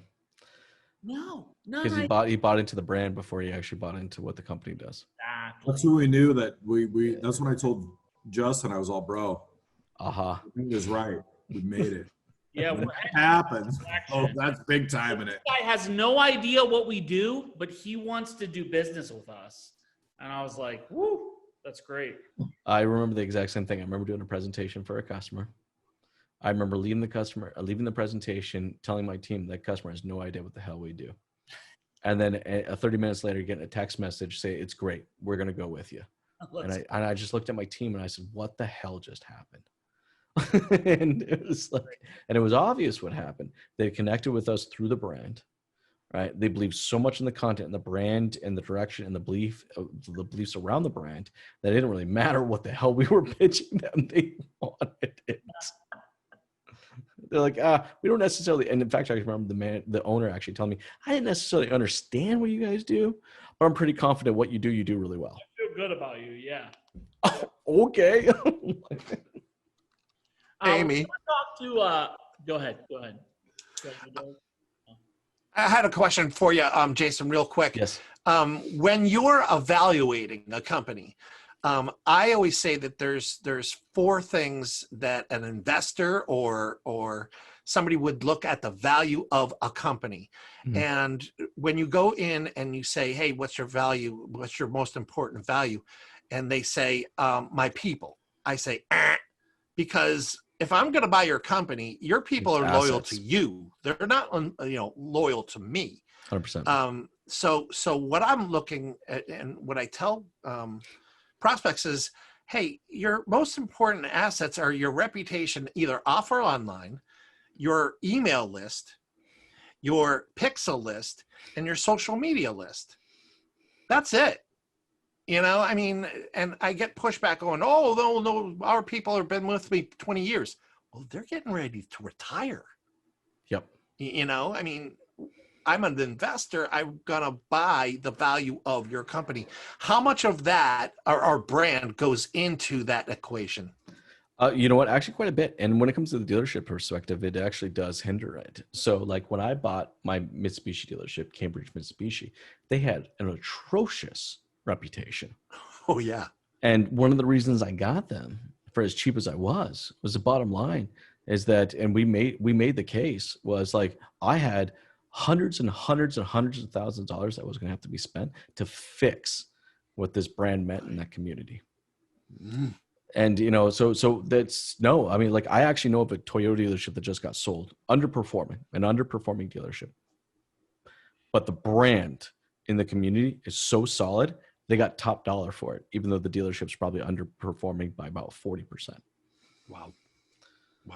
So the Jason, brand gets played so hard. What was that? Oh, I'm sorry. What year did you own the Mitsubishi store? Let's see, that would have been, what is this? We're in 2020, so that would have been 2013, 2014. Okay. Yeah. Okay. Yeah, I used to be a partner in the Mitsubishi store. We had a Dodge store, and we bought the old in this had to be probably 98 through 2003. Modesto Mitsubishi in California was the #1 dealership. Michael Corman, good friend of mine. You know Michael Corman? Yeah, I do know Michael Corman. That's a small world, man. It's a small really. man. I grew up in Modesto. Oh wow. And, Michael Corman obviously had the Modesto Mitsubishi. Him and Matt Wade ran that place and killed it, crushed it. #1 in the world. Mm-hmm.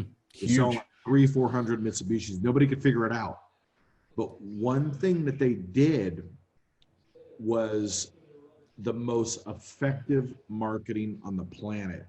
Like before El Patron was ever around, there was a guy named Awapo. And I don't know. Oh my gosh, I actually remember him. Do you remember Awapo? Yes, I do. What the hell ever happened to that guy? Dude, the second you just said the name, then I remembered it. Awapo is I'm originally from the he's Southwest. one of the biggest real estate investors in Southern California now. Owns more real estate than most people. You switch from automotive to real estate when the economy crashed. But Awapo was a very, very effective, like El Patron nowadays is more effective probably than he is because of social media. But back then it was radio and TV. You remember Jason? Yeah, oh yeah. This guy was the beast. And what this Mitsubishi dealership did is they brought him in to be the brand of their dealership. Yeah, 100%. It would pay him $20,000 to come record one infomercial that would produce them probably maybe $200,000-$300,000, and they would do it every week. Yeah. But long story short, we're seeing micro elements of that, right? Like you guys originally had like Jeff Hunter on same thing. Yeah, when you think about it, you take social media marketing now. What is it? It's building a brand. Yep. Coming up with something very creative, right? Doesn't matter how outlandish you are. I thought, and I told El Patron this to his face, that I thought he was goofy when I first saw him. Dude, he's totally and for a year, I didn't follow him. I thought he was goofy. But in the back of my mind, I kept thinking it wasn't that I thought he was goofy. It's all, why didn't I think of this? Is what it ended up being. So then it ended up being an attraction to him because once I became friends with him, I thought like, dang man, this guy's freaking brilliant. You know, so sometimes when you see things, you may think negatively about what type of marketing or what that strategy might be.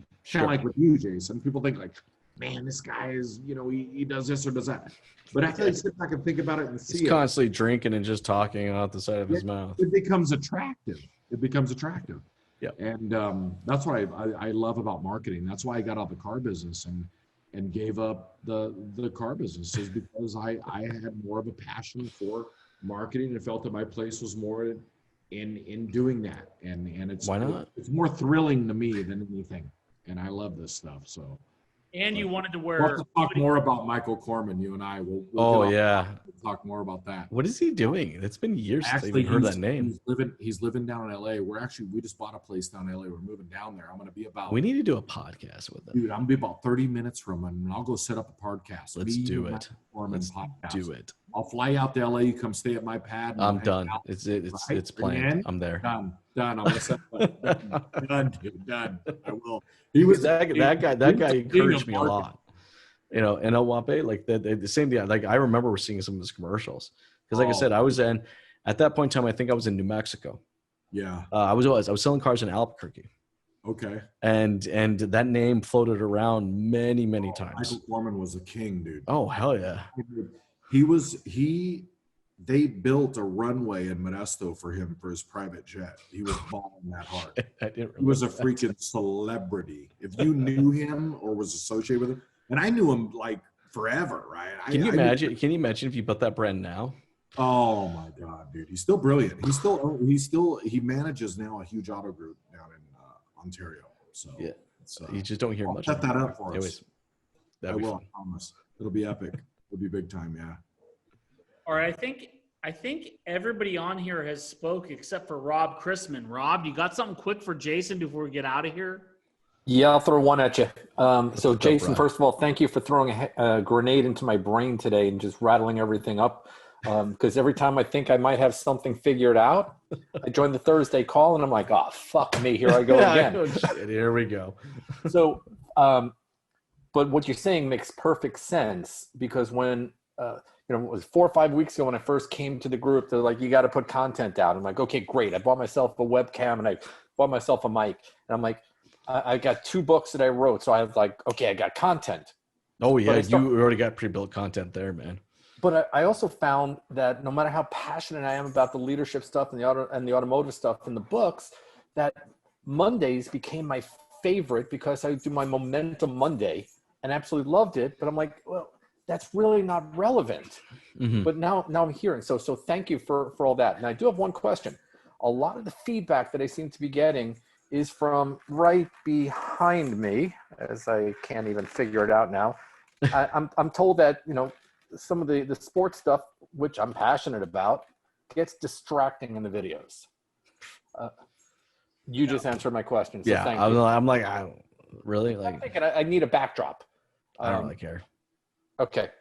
Like, I mean, honestly, look, here's the one thing that people can oversee. They I'm like, how many times I've seen Derek's kids walk in the room, or this rat of a dog that he has. Like, what kind of dog do you have, dude? That's not a dog. It's a fucking accessory. Like, what was that thing? The Chihuahua or something like that, or what is it? Hey, he's bred from he's a Yorkshire Terrier from Paris Hilton's actual breed of Yorkshire Terriers. Yeah, he's a fucking accessory, not a dog. Go get a dog. Dude,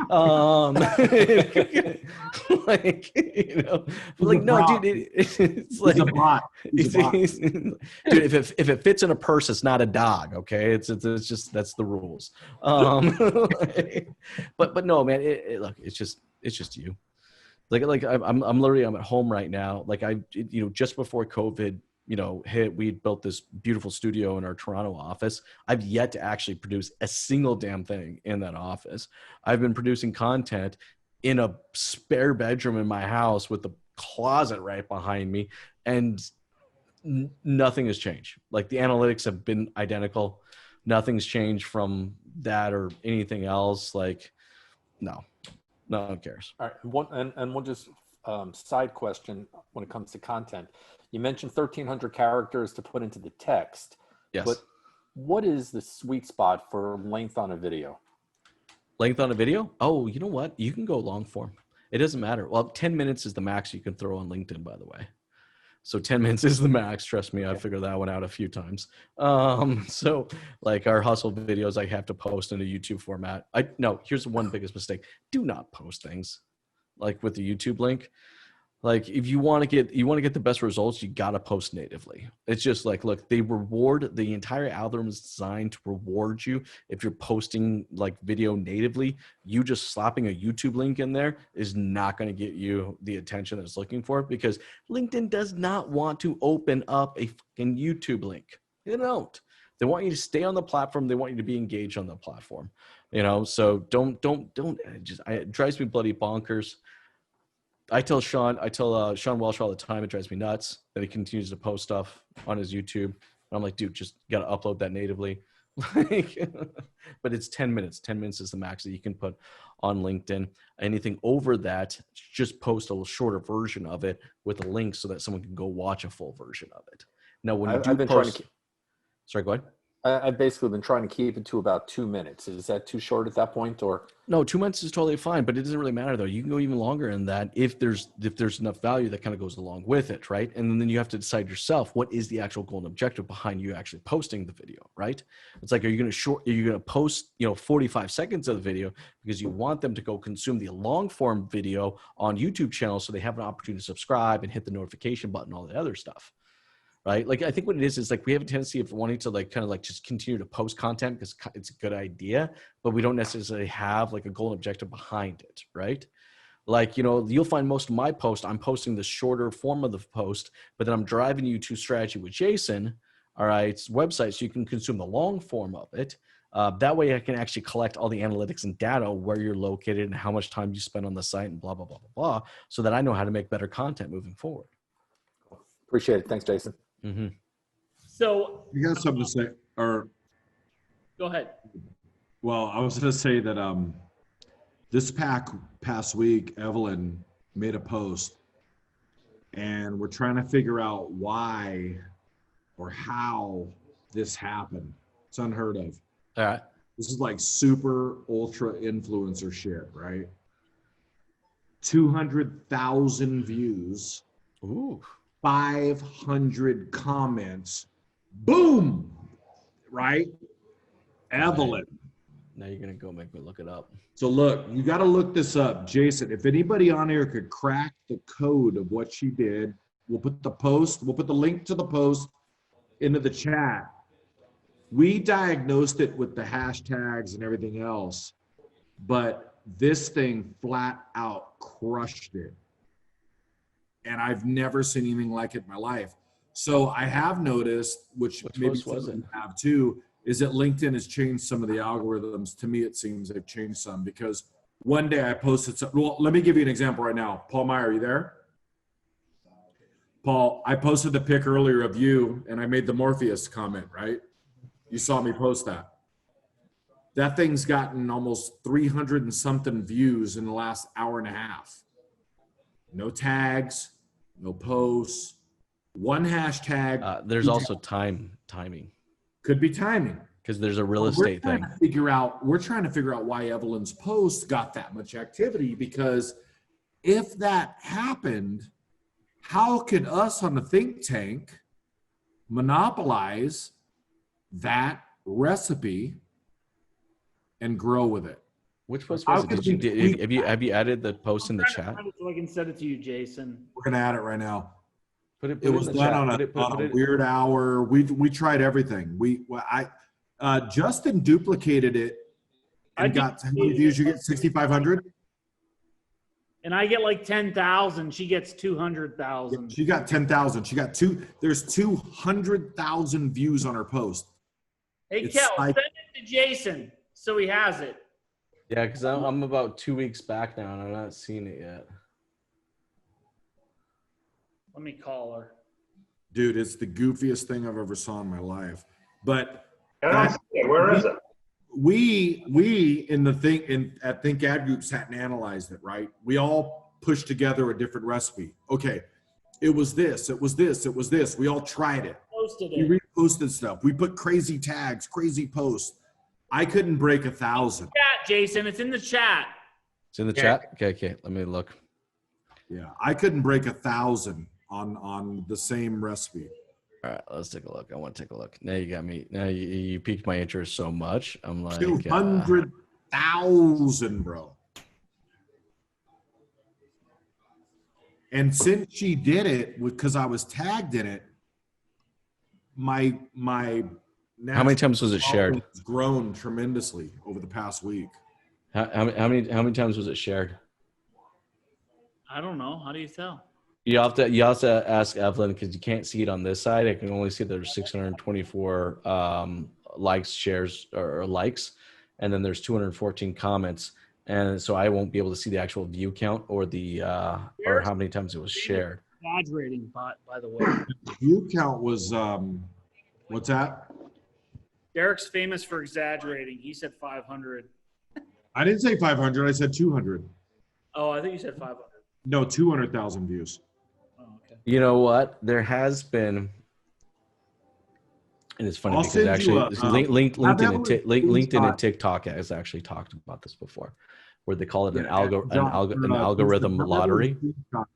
What's interesting is that everybody lives on Facebook, right? Yeah. So when somebody posts creates a post that says that they deleted it 5 years ago and just poses a question, that's got to pique everybody's interest. Wow. Yeah, my interest is here is how many people from LinkedIn actually engaged with this, and how many of them said, okay, look, this is a good post. It needs to be pushed. How many? Let me ask her. How many views? I just told her to post the screenshot, like a live screenshot of her of the analytics. Yeah. But to me, seeing I deleted Facebook and LinkedIn is my friend makes it very popular. That's very huge, right? LinkedIn's those two things. Motives. Yeah, sometimes we call it network lottery. And actually, I've actually talked to people at Facebook. They actually admit that there is a network lottery algorithm that looks for a network-friendly post, and it will literally just because look, it's all about it's all about real estate. That's all it is. All right. So something in that post triggered the algorithm to say I need to put this in 100,000 more people's profiles. Yeah. Or 2 million That's what other we're people's trying to figure profiles. out what that algorithm was. Oh, she just. What is that?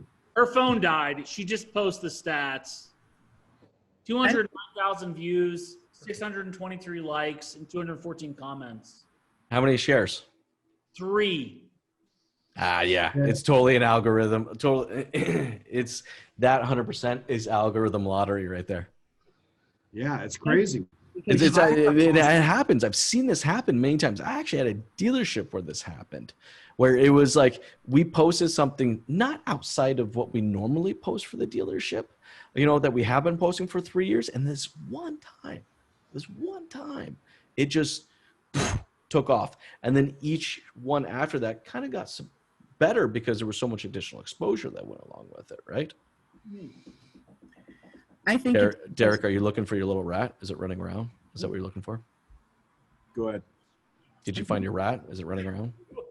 I was actually talking to my girlfriend. Someone get a leash for Derek's rat. Let's go to Michael, we got your kid in the room. Let's talk to him. Kids are more important than anything. How's it going? He had to hold our rat up since we're talking about small dogs. Oh, look at that. Can you fit it in a purse? No, he can't fit in a purse. So I wouldn't call Okay, so then it's okay. It's a dog. Oh, okay. I'll never live this down now, dude. What's your boy and the dog's name? This is Michael Jr. Michael Jr. That's a hell of a dog's name. No, what's your son's name? The dog is Max. Oh. Max, all right. I think everybody, Fred, you are Michael's brother-in-law. You want to talk at all? You're usually a quiet guy. That's okay. I like Fred's profile pic. Jerry, you want to talk at all? I feel like it's a bounty hunter looking for I know, right? Like I'm good. I appreciate it, though. Just All taking right. in the knowledge. He's pretty quiet, too. Let's go to Paul. Paul only talked for a second in the beginning. Paul, other than intimidating us this entire time. Morpheus. Intimidating us. What do you got for us? This is one of my biggest posts ever of Morpheus. Jason's post the other day about the used car thing, that was pretty interesting, right? We know it's on point as vendors. The dealers don't necessarily want to admit that it's on point. Of course not. So I engaged with it, and I actually got a couple of the guys to say, wow, that's an interesting way of looking at it. You raised some interesting points there. And my comment was, I would have worded it a little bit differently myself, but still have gotten the point across of the facts that he revealed, right? You were just more in your face about it. I believe out of everything bad comes something good. And as a result of that, I actually connected with 2 of the used car guys, and one of them is going to be on my show. Hey, there you go. Talking about what day, but all because of that post where you call these guys out. But it's so true.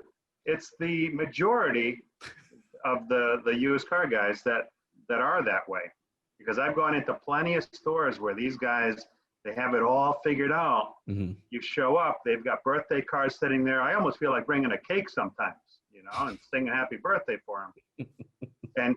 But yet they don't want to spend the $800 on the tool that with the click of a mouse will syndicate to everywhere, will update all of the pricing up or down with safeguards built in. They're so afraid of letting go of control that they'd rather spend the 20 hours a week than not. It's almost a way of justifying. We make decisions based on fear, and it happens more often, I think, in the used car department than any other department out there.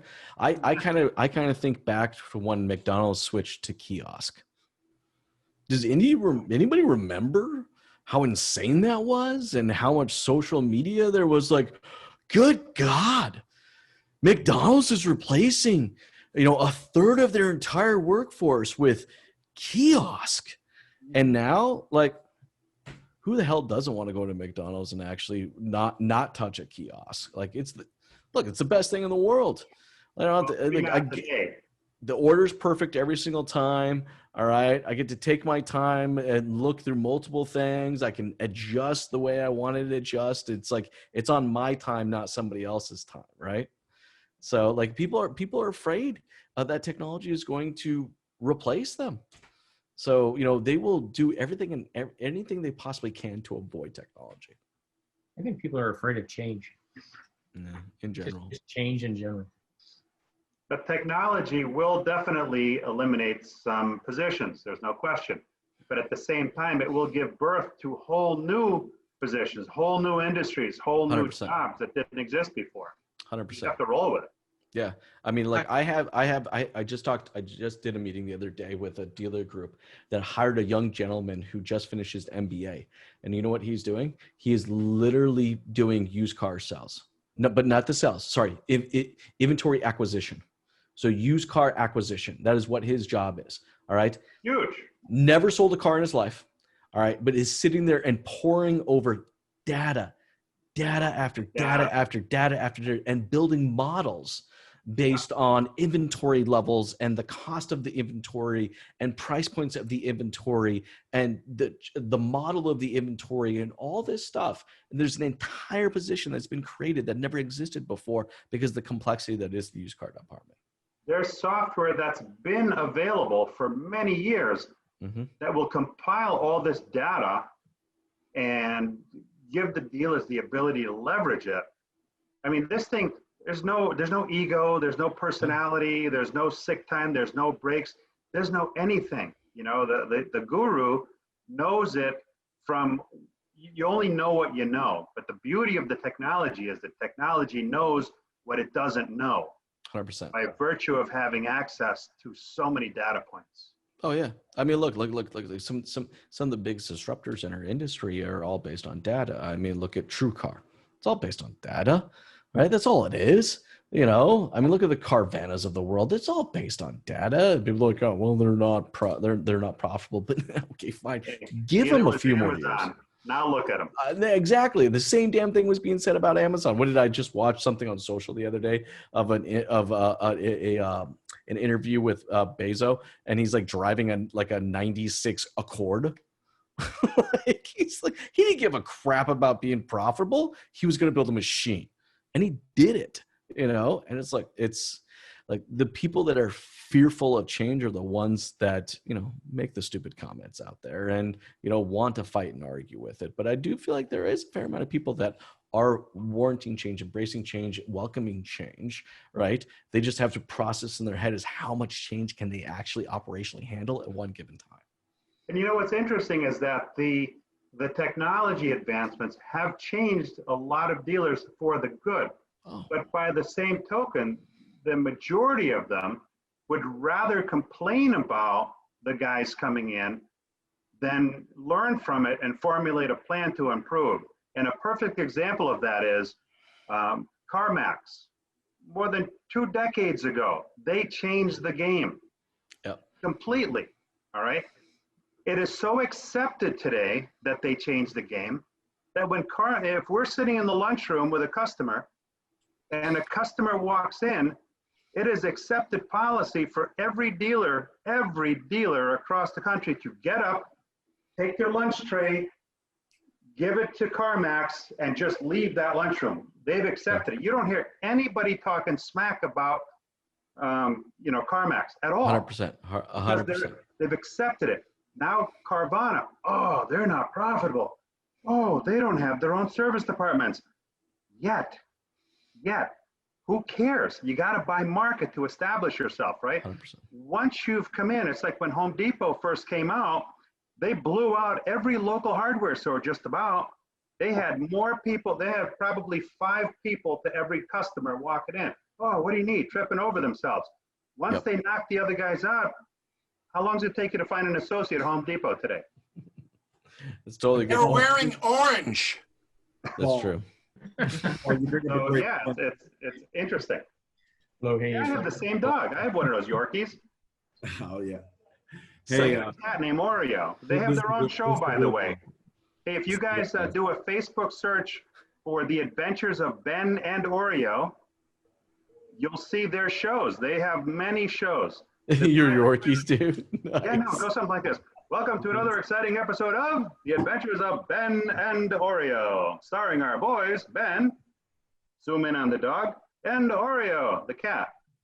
I was in Las Vegas talking to Scott Joseph, and this woman comes running over. She lives in South Carolina. She says, I knew you looked familiar, and I knew you sounded familiar because I watched The Adventures of Ben and Oreo on Facebook. But hey, I'm not to watch it. We actually, on our website, if you guys ever go look at our staff page, you'll see that all of our dogs, Justin's dogs, my dogs, they all have the best roles in the company. Of course. They're like run the company. And we've had so many people say like, dang, man, that's really cool, man. I get the dogs. This is little Benji right here. This is old Benji. Hey, Benji. Say what's up. All right. I know. You're not a dog, but it's okay. You're excited. All right, Just an accessory. your hand raised up, and let's go to bed. Everybody's ready for bed. Charles, what you got quick? So I was just going to chime in on what you were talking about change, people being scared to change. I have always, I've kind of drove some dealer principals nuts because, I'm constantly changing. Hey, this is new. This is what's on trend right now. Great. Let's roll with it. Let's go. I've always looked at it. If you're not changing, you're not moving forward. Good point. You're just standing still, and so, and it's not going, racing after, oh, there's a squirrel, but, it has to be somewhat calculated, but, if you're not changing, you're not really moving forward. That's just how I've always viewed it. Yep. On the vendor side from earlier, we were talking about being able to get that time with someone. So I have never worked for Cox Automotive. I'll tell you what, though, I've sold a hell of a lot of products for them. But how they found me was that I was always calling into support and trying to find some backdoor way to make something work a little bit better. Sure. And they're like, this guy knows something about technology. And I would get with trainers and I would ask absurd questions and just, well, how can we tie this together? And they're like, he's starting to see the full picture. And so they started calling me on stores that they were having problems across the country. Like, hey, they've got this and this and this, and they really need this. Mm-hmm. See the full picture. Can you, as a dealer or as, a salesperson or an internet manager, explain to them how this is going to save them time, how it's going to do this? And I mean, I didn't get paid off of it. I love helping people. Sure. So, but if you can find, in your service industries or whatever product or solution you're selling, if you ever see somebody that seems to be asking more questions than anybody else, and it could just be a salesperson, that's probably your key into furthering yourselves with that company or even within that auto group. I've converted, I'm in an auto group right now that they were using 4 different CRMs. Wow. Absolutely insanity. I've seen it happen. And, had reports for reports because they couldn't get all their data compiled into one system.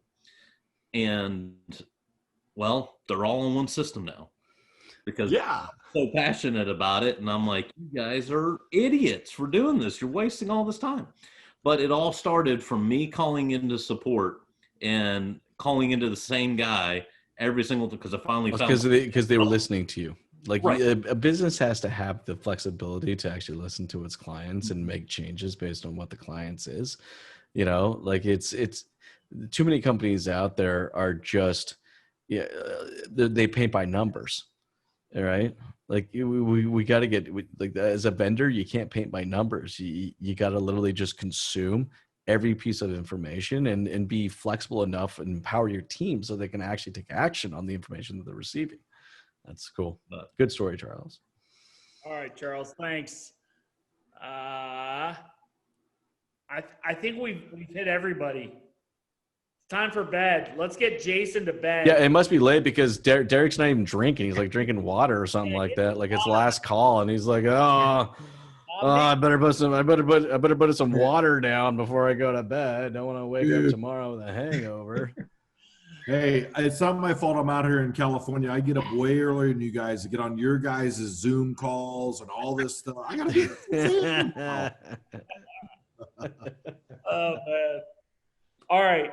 Thanks everybody. Appreciate it. The blackjack table. Thanks, guys. You guys are the best, man. Jason Harris, thank you very much, sir. You're A lot amazing. of fun, guys. Keep up Thank the you. great Thank you for your time content, tonight, Jason. We really Get appreciate some it. rest. Thanks. Thanks, guys. Good night. Have a good one. Thanks, Jason. See you soon. Thank you. All right. Bye.